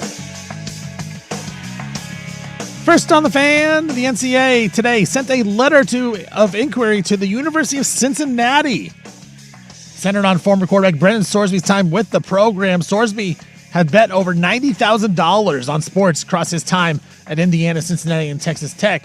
Texas Tech has been punished for it. Cincinnati now is getting the letter. Still unknown if Indiana will get one as well from the NCAA. Justin Verlander, he announced today he will retire from baseball after this season. Verlander, 3-time Cy Young Award winner, 2-time World Series champion, will still be a part of the All-Star Game festivities later this summer. Blue Jays pitcher Dylan Cease went 8 no-hit innings against the Giants, lost the no-hitter at the start of the bottom of the ninth. Blue Jays still win 10-0. No World Cup today. They'll be back tomorrow. It's a good match. Morocco taking on France. Nuggets, their Waving center Jonas Valanciunas. The Chicago Blackhawks center Connor Bedard, he's expected to miss the start of the regular season after undergoing surgery on his left shoulder today. I'm Stephen Vaughn from the George McCoy at Warren Allen Sports Desk. Don't call your mom. Call George McCoy at warrenallen.com.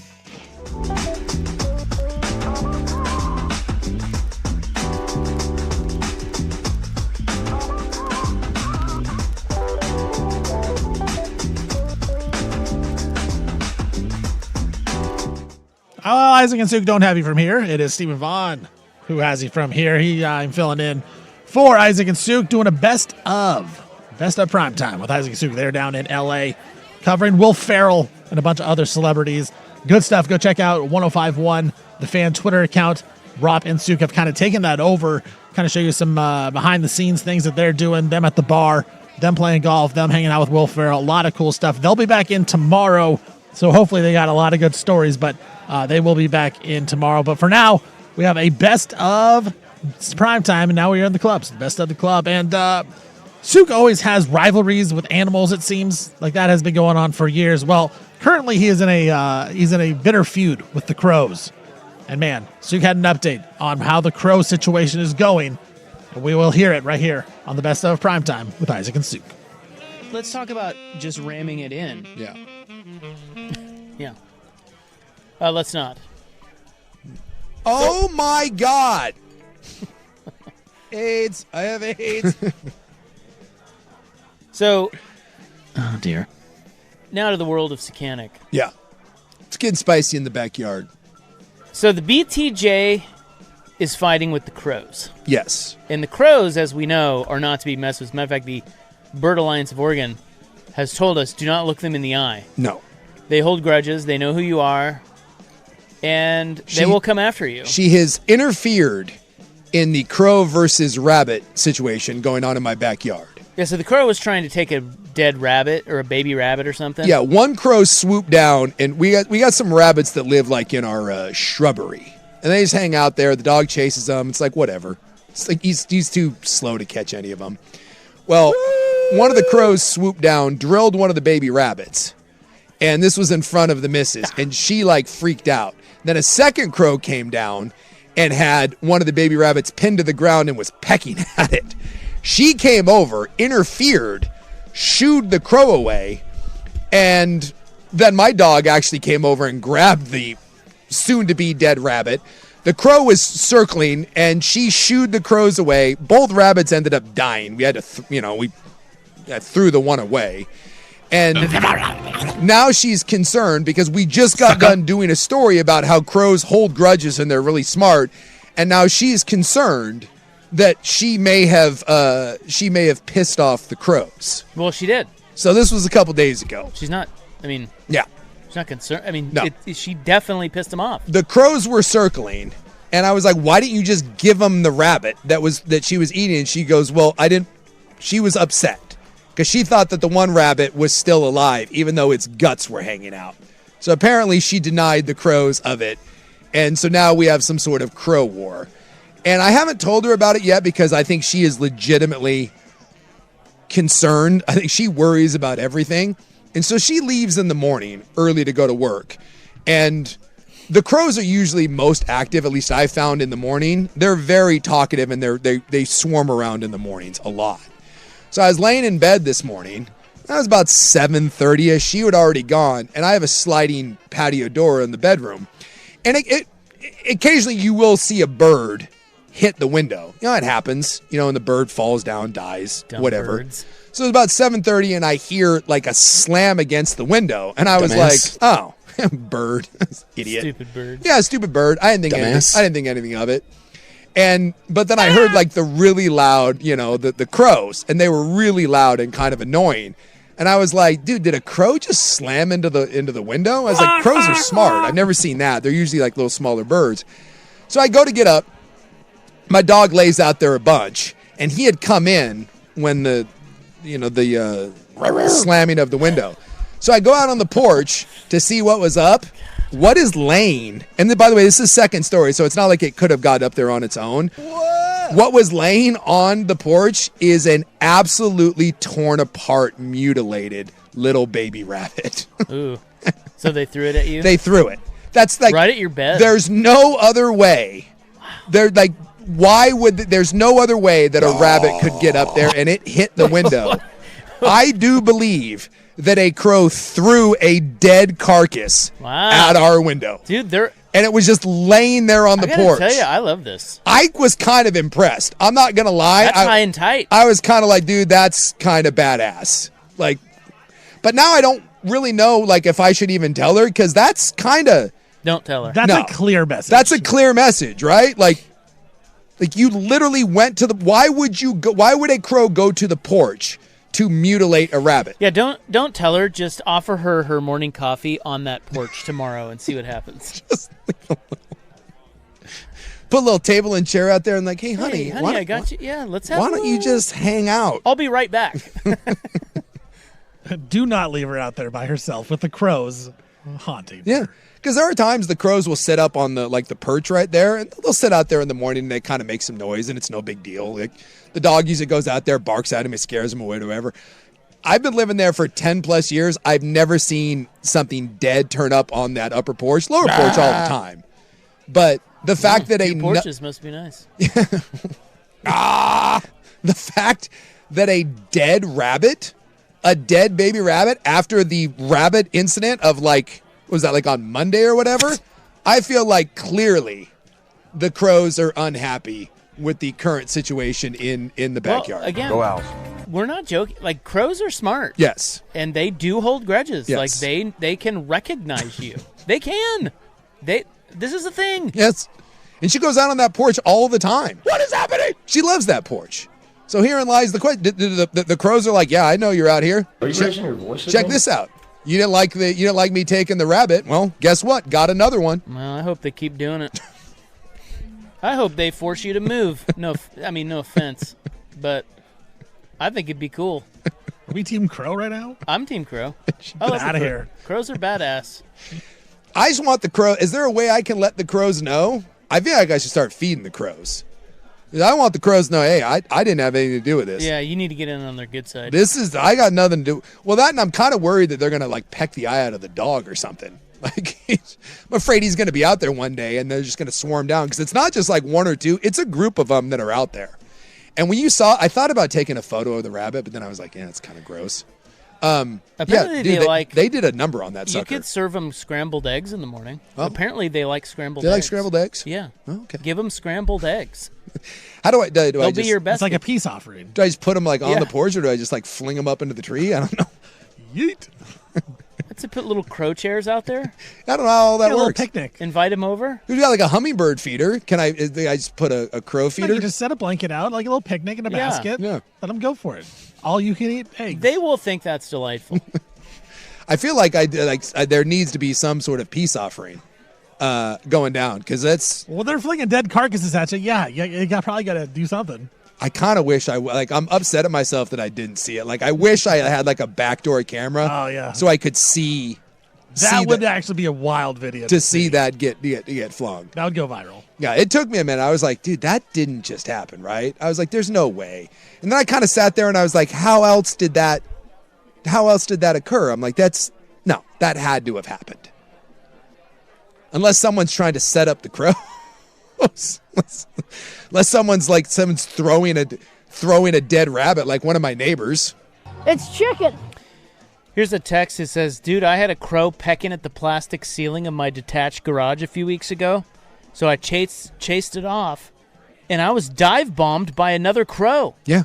Since then, my truck has been crapped on severely every day. I'm telling you. It's a whole thing. They hold grudges. I'm sorry. Well, you need to get yourself out of this situation. BTJ, I think she's in too deep. You might have to sacrifice her. What if he threw her dead carcass at them? What if I just let her out there and they got to peck at her for a while? Can she just go out there and like stand, look up at the sky, and just like apologize? I'm sorry. You need to pay your penance. Well, I think the scrambled eggs. I had no idea they liked scrambled eggs. They also like it. It appears they like. Oh, damn it! Hold on.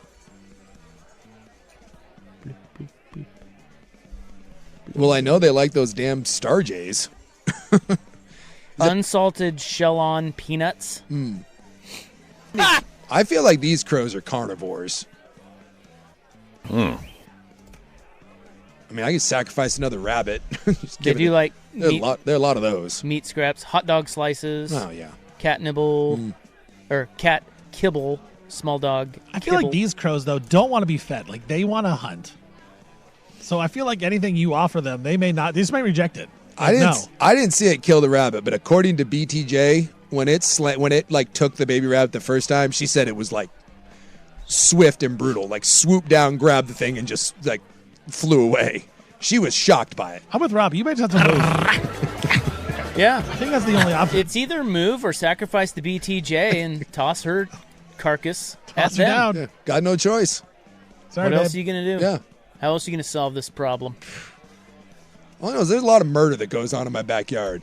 Possums, raccoons, squirrels, hawks, crows. Stuff goes down back there. Says here, crows like Asian lady brains. That's their favorite. That's I really thought about mix in with the eggs, or I was this close to taking a photo and sending it to her, and I was like, I can't do that. She won't go outside. I feel like if she finds out about this, I feel like she is not going to want to go outside. Who do you think I am? I feel like she will be in a constant state of panic. And that's going to lead to me having to get involved, and I don't want to be involved. Crows got no problem with me. I leave the crows alone. Do we have ravens here? I don't know if we do or not. I know that you can tell the difference with the beak and the tail. Well, the ravens are bigger, aren't they? I believe yes. Yeah. And they've got more of a wedge tail, and they've got I think they've got the bigger beak. Well, yeah, because their beak we know from the ravens' helmets. Yes. You know. Yeah. I don't know if we have them. I assume these are just crows, but Yeah, no, I don't think they're ravens. What if I've got a raven problem in the yard? I don't know. Common ravens, live throughout Oregon. Oh, do they? I didn't know they killed anything like the baby rabbits are quite small, but I guess I never really thought about that. I always thought because we've got hawks that live around us, and they do kill the neighborhood cats and rabbits and stuff. I didn't know the crows got down like that, but I guess it would make sense because they are so small. It does say though, if you're in highly populated areas, that probably not a raven, just crow. Yeah, they live more out in isolated, right? But the crows are everywhere. Yeah, man. mountainous areas. Stuff like that.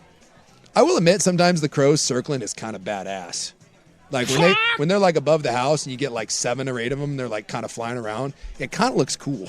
Like at dusk, I'm like, yeah, crows are kind of badass. Hiya!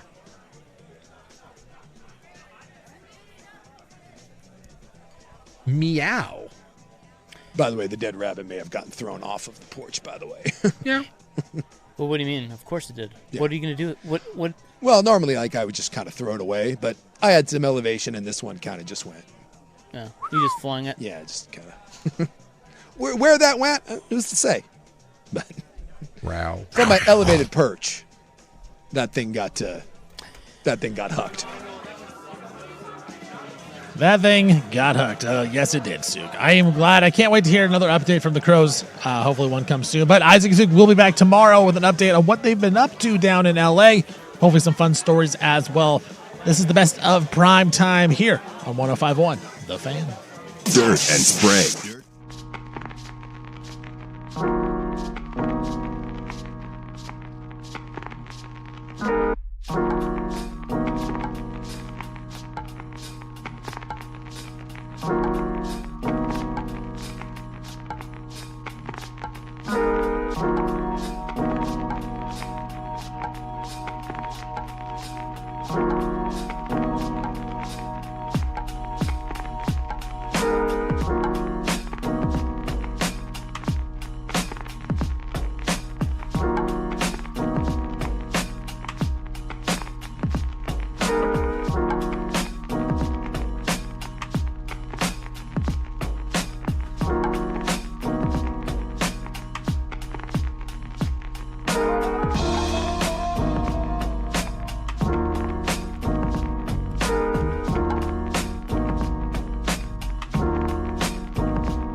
All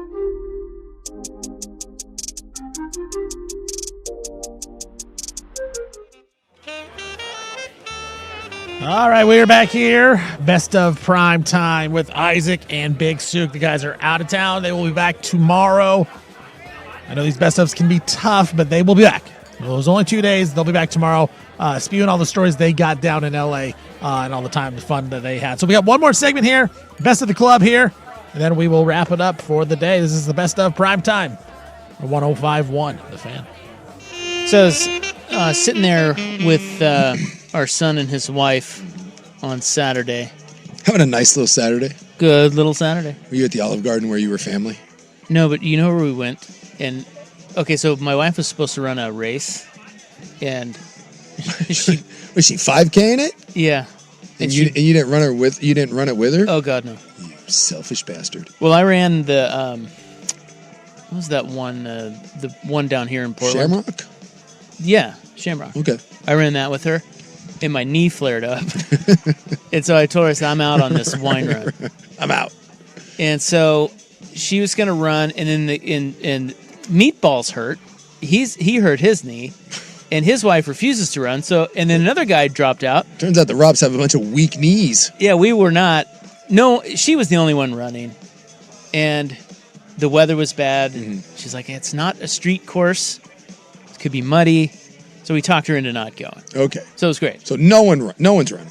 No. But do you know where we ended up instead? Well, I was hoping it was the Olive Garden, but maybe a nice close. Maybe a nice evening at Applebee's. Red Lobster. No, not a restaurant. Oh. The Applebee's of something else? Yeah. Kinda. Where did you end up? IKEA. Oh. So what? And here's how I got there. So you went from having to kind of watch a 5K to going to IKEA? Wouldn't you rather have just watched the race? Yeah, I told her, I said, babe, I'll go with you. Because it was a wine run. Yeah. Like it was called the Wicked Wine Run. Sure, so you just get to sit there and have a sip. Yeah. I'll sit there. McMinnville or something? Yeah, I'll sit there. It was just south of McMinnville. I forget the name of the winery. And I'm like, yeah, that's no... Sure. I'll be at the finish line with a bottle of red, and we're great. Probably rosé. Oh, rosé all day. And you bundle up a little bit. Maybe a nice scarf. Maybe you're wearing a beret. Maybe I'll wear my timber scarf. It's a great little day. Right. Instead, you ended up roaming IKEA. Well, that's how it all. Look, it wasn't up to me, okay. But the reason that I was okay with it is that Golf Galaxy is right next door. Oh, there you go. So I was like, oh, perfect. Sure. I got to go to Golf Galaxy. Yeah. Can I ask though? This is the part about IKEA that I don't understand. Yeah. The kids were looking for some housewares. Okay, so that's what I was wondering. Because I know people that go to IKEA not needing something. Oh God, no. Like no, they have a new house, so okay. They're looking for. They had to do it anyway, and I think it was up more towards where they live. It's like, all right, we'll go up there with you. So basically, it was just an excuse to hang out with the kids, and then somehow you were roped into going to IKEA. It's kind of what they wanted to do, and then we were going to go to lunch, and we went to lunch and had a great Buffalo Wild Wings. I'm assuming. No, we went to a place called Cactus Yaya. Ah. You know that? There's a Cactus Yaya right by my house. It's in Vancouver. Yeah. That's where we were. Oh, okay. So you went. I didn't know if there was multiple Cactus Yayas. Is it the one where the waiter guy is? There's only one Cactus Yaya. Then. Yeah, it's great. Yeah. It was good. We had a good time. Anyway. All the Cactus Yaya. Okay. Well, it's up by their house. Sure. So look, there's a real tug of war going on right now. Like they're up there, we're down in Portland. Yeah. It's like it's a battle of wills. It's like, all right, we'll come up there. Sure. And then they're probably like, crap, we got to go all the way down there. Well, anyway, that had nothing to do with anything I was going to tell you. Okay. That's the long. There's my little Saturday. Somehow you just ended up at IKEA. Yeah. All right. So we were sitting there before we were trying to figure out what we were going to do, and I showed Meatball a video that I thought was funny.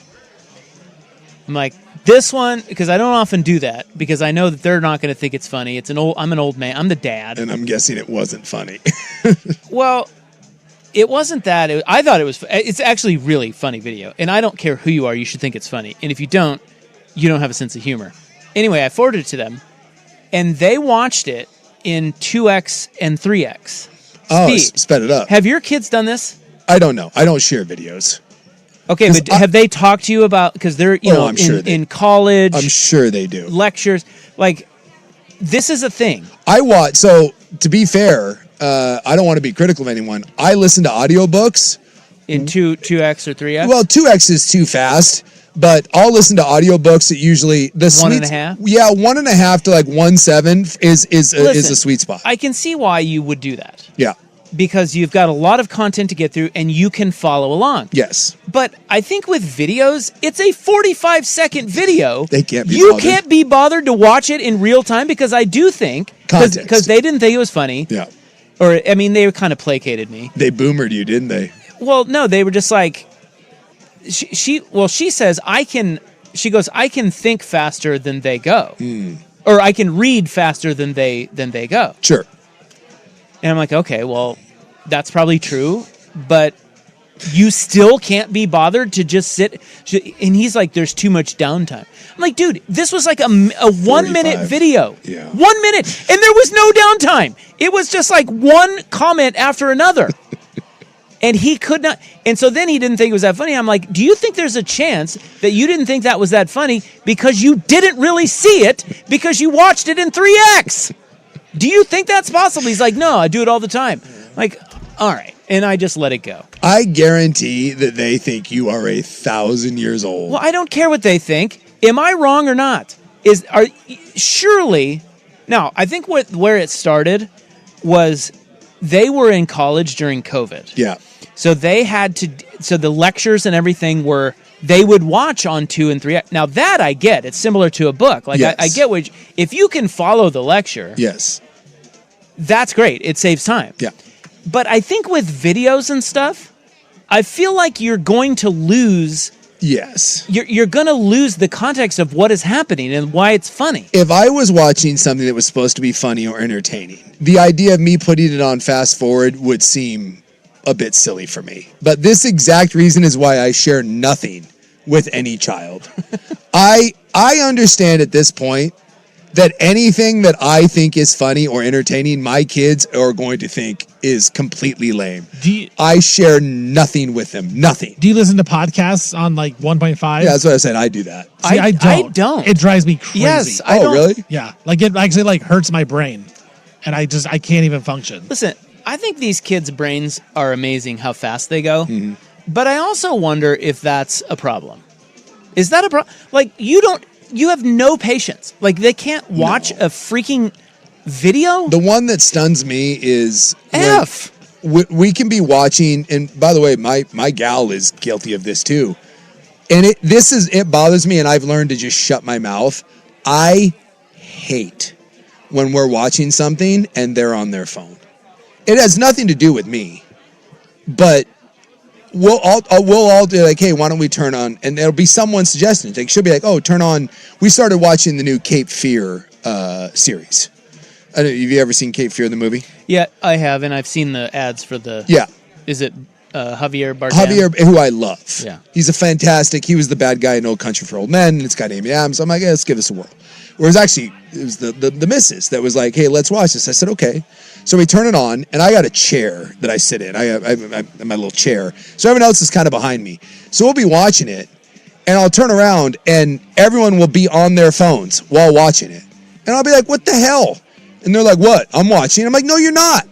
And then you're going to have to ask me. It's that same sort of thing. Yes.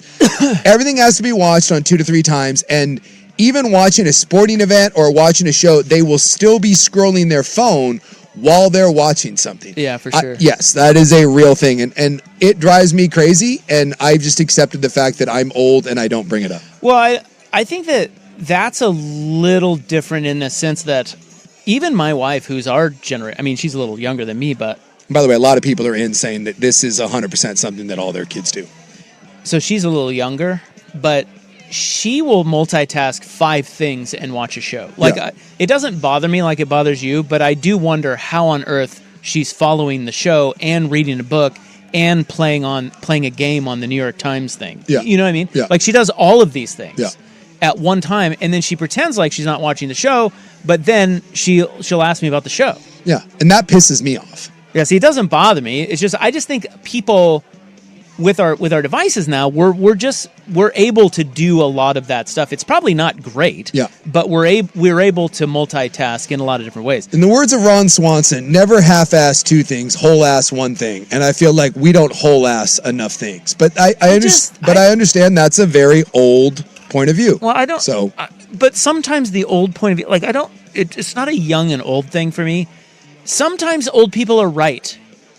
Okay, you're not always old man yelling at the cloud. Sometimes there is value in what we were saying as old. Yes, but you... And in this instance, I think this is why it pisses me off, is that I think I'm right. Yes, there is context, and you lose it when you speed up your videos just because your brain... because there's a pause in it. Comedic timing is everything. If you listen to a really good stand-up comedian, there's no difference between someone, like, everyone has material. The difference between people that are really successful are exactly, it's timing, it's pace, it's knowing when to lay out. And yes, you lose the context of that. But the fact that you are bothered by it and the fact that you believe you're right, that's just, to them, is only more confirmation that you're old and you don't don't get it. But like I said, that's why I don't deal with the youth. But I do get it, and they should get it. And there are things, believe it or not, that old people can teach young people. Yes. And that might be one of them. This is someone saying, and this also drives me crazy about all this stuff. It said, like, Netflix mandates that they cater to this by repeating dialogue over and over in new context. Yes. Yeah, well, that goes back to when we talked about this a couple weeks ago. People are watching full shows on TikTok. Yeah. And for that reason. It's like there's a lot of repeating, there's a lot of downtime. I don't want to watch. I want to cut through the crap. It's faster, more condensed. I just don't. That blows me. It's the same thing, isn't it? Yeah. It's just I don't like when shows have to pander though. When I see it a lot in the writing, I get mad at writing. That's how old I am. I will get pissed off at movies. Someone will be like, "Did you like the movie?" I'm like, "No, it was terrible. That was like one of the worst written things." And they're like, "What are you talking about? I thought it was great." And I'm like, and they will repeat the same thing over and over again. And I think a lot of times, like this guy's saying, it's because they realize you have to beat people over the head with it because no one's paying attention. You're like, you just explained the plot 7 different times. I heard it the first time. But to the person like the missus or the kid that isn't watching, they want it repeated. And for someone that is paying attention like me, when I watch a movie, I just sit there and watch the movie. Drives me nuts. And I see it on shows and TV. I think they are being written for people with no attention spans. I think it's being catered to. And for me, it drives me crazy. All right. Well, there's my soapbox for tonight. Yeah, but you can't... The thing that I hate about young people is you can't argue with them because they won't listen to you. They just assume that you're old and irrelevant, and then therefore...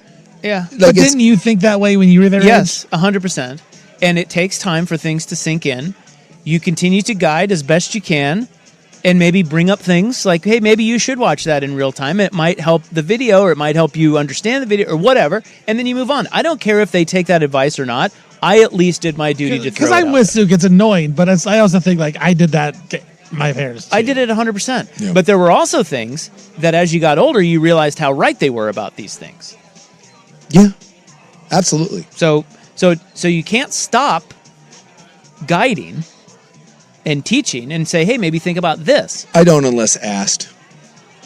When it comes to my kids, unless my opinion is asked, I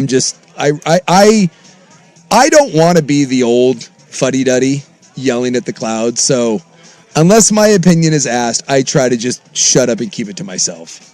And I think my kids know. They're like, oh, and they'll know when something's bothering me. They'll be like, oh, Dad's bothered. But I'd rather just sit there and they're going to make fun of me either way. So I'd rather them just make fun of me for just like holding my tongue than opening my mouth and having them really have something to mock.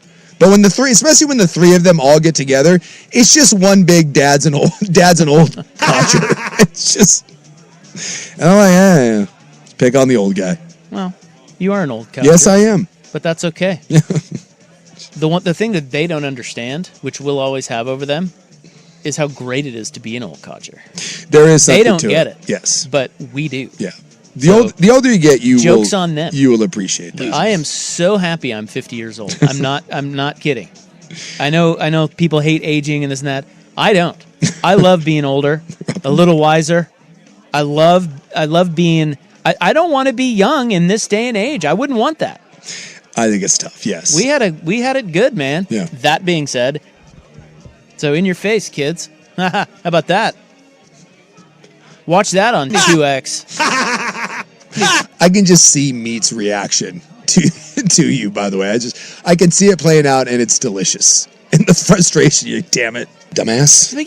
Just watch it. I will say it's too many dumbass. It's hard when you get excited about something that you want to share with someone, and they look at you like, what? You feel like they want to like tussle your hair, and she didn't even watch it. No. She just said all she did was explain to me how fast her brain moves. Like, cool. I'm gonna go golfing. It's really for the best. Just shut up and go golfing. I've always liked physical big men. And Isaac was golfing earlier yesterday. He was golfing down in L.A., showing off the stroke that he's got. And you know what? He came through. A lot of people were watching, and he actually had a nice shot. Now, the interesting thing about that clip and what Isaac's doing now is Isaac and Suk, they are old men. They've kind of taken over the fan Twitter account, 1051, the fan Twitter account, and actually done a decent job with some content. Like, I'm shocked at the stuff that they put out there. So you'll want to check that out, of course. This is the best of Prime Time with Isaac and Suk. I'm Stephen Vaughn. Isaac and Suk will be back tomorrow. They were down in L.A. for a couple days, so they will be back tomorrow, 3 to 7, as always, doing their thing. Want to thank everyone for sticking it out and listening to this best of. I know it's tough sometimes, but it is what it is. It has to be done, and they will be back. So, yeah, check that out. They got pictures of them with Will Ferrell, all that kind of stuff. So a lot of fun stuff that they have going forward. And we're heading to the fun time of year where, you know what, some would say that Isaac and Suk are at their best. A little bit of nonsense. Now, look, this is a sports show, sports adjacent, I like to say, to describe it to people, but that's when they're kind of at their best, is when they can when they can freestyle, do what they want, talk about what they want, not really be buckled down. But we're heading right into that, and that will start tomorrow. And I'm sure, based off some of their conversations that they've had with Will Ferrell, it'll be a fun conversation to hear what they talked about. So, want to thank everyone for listening.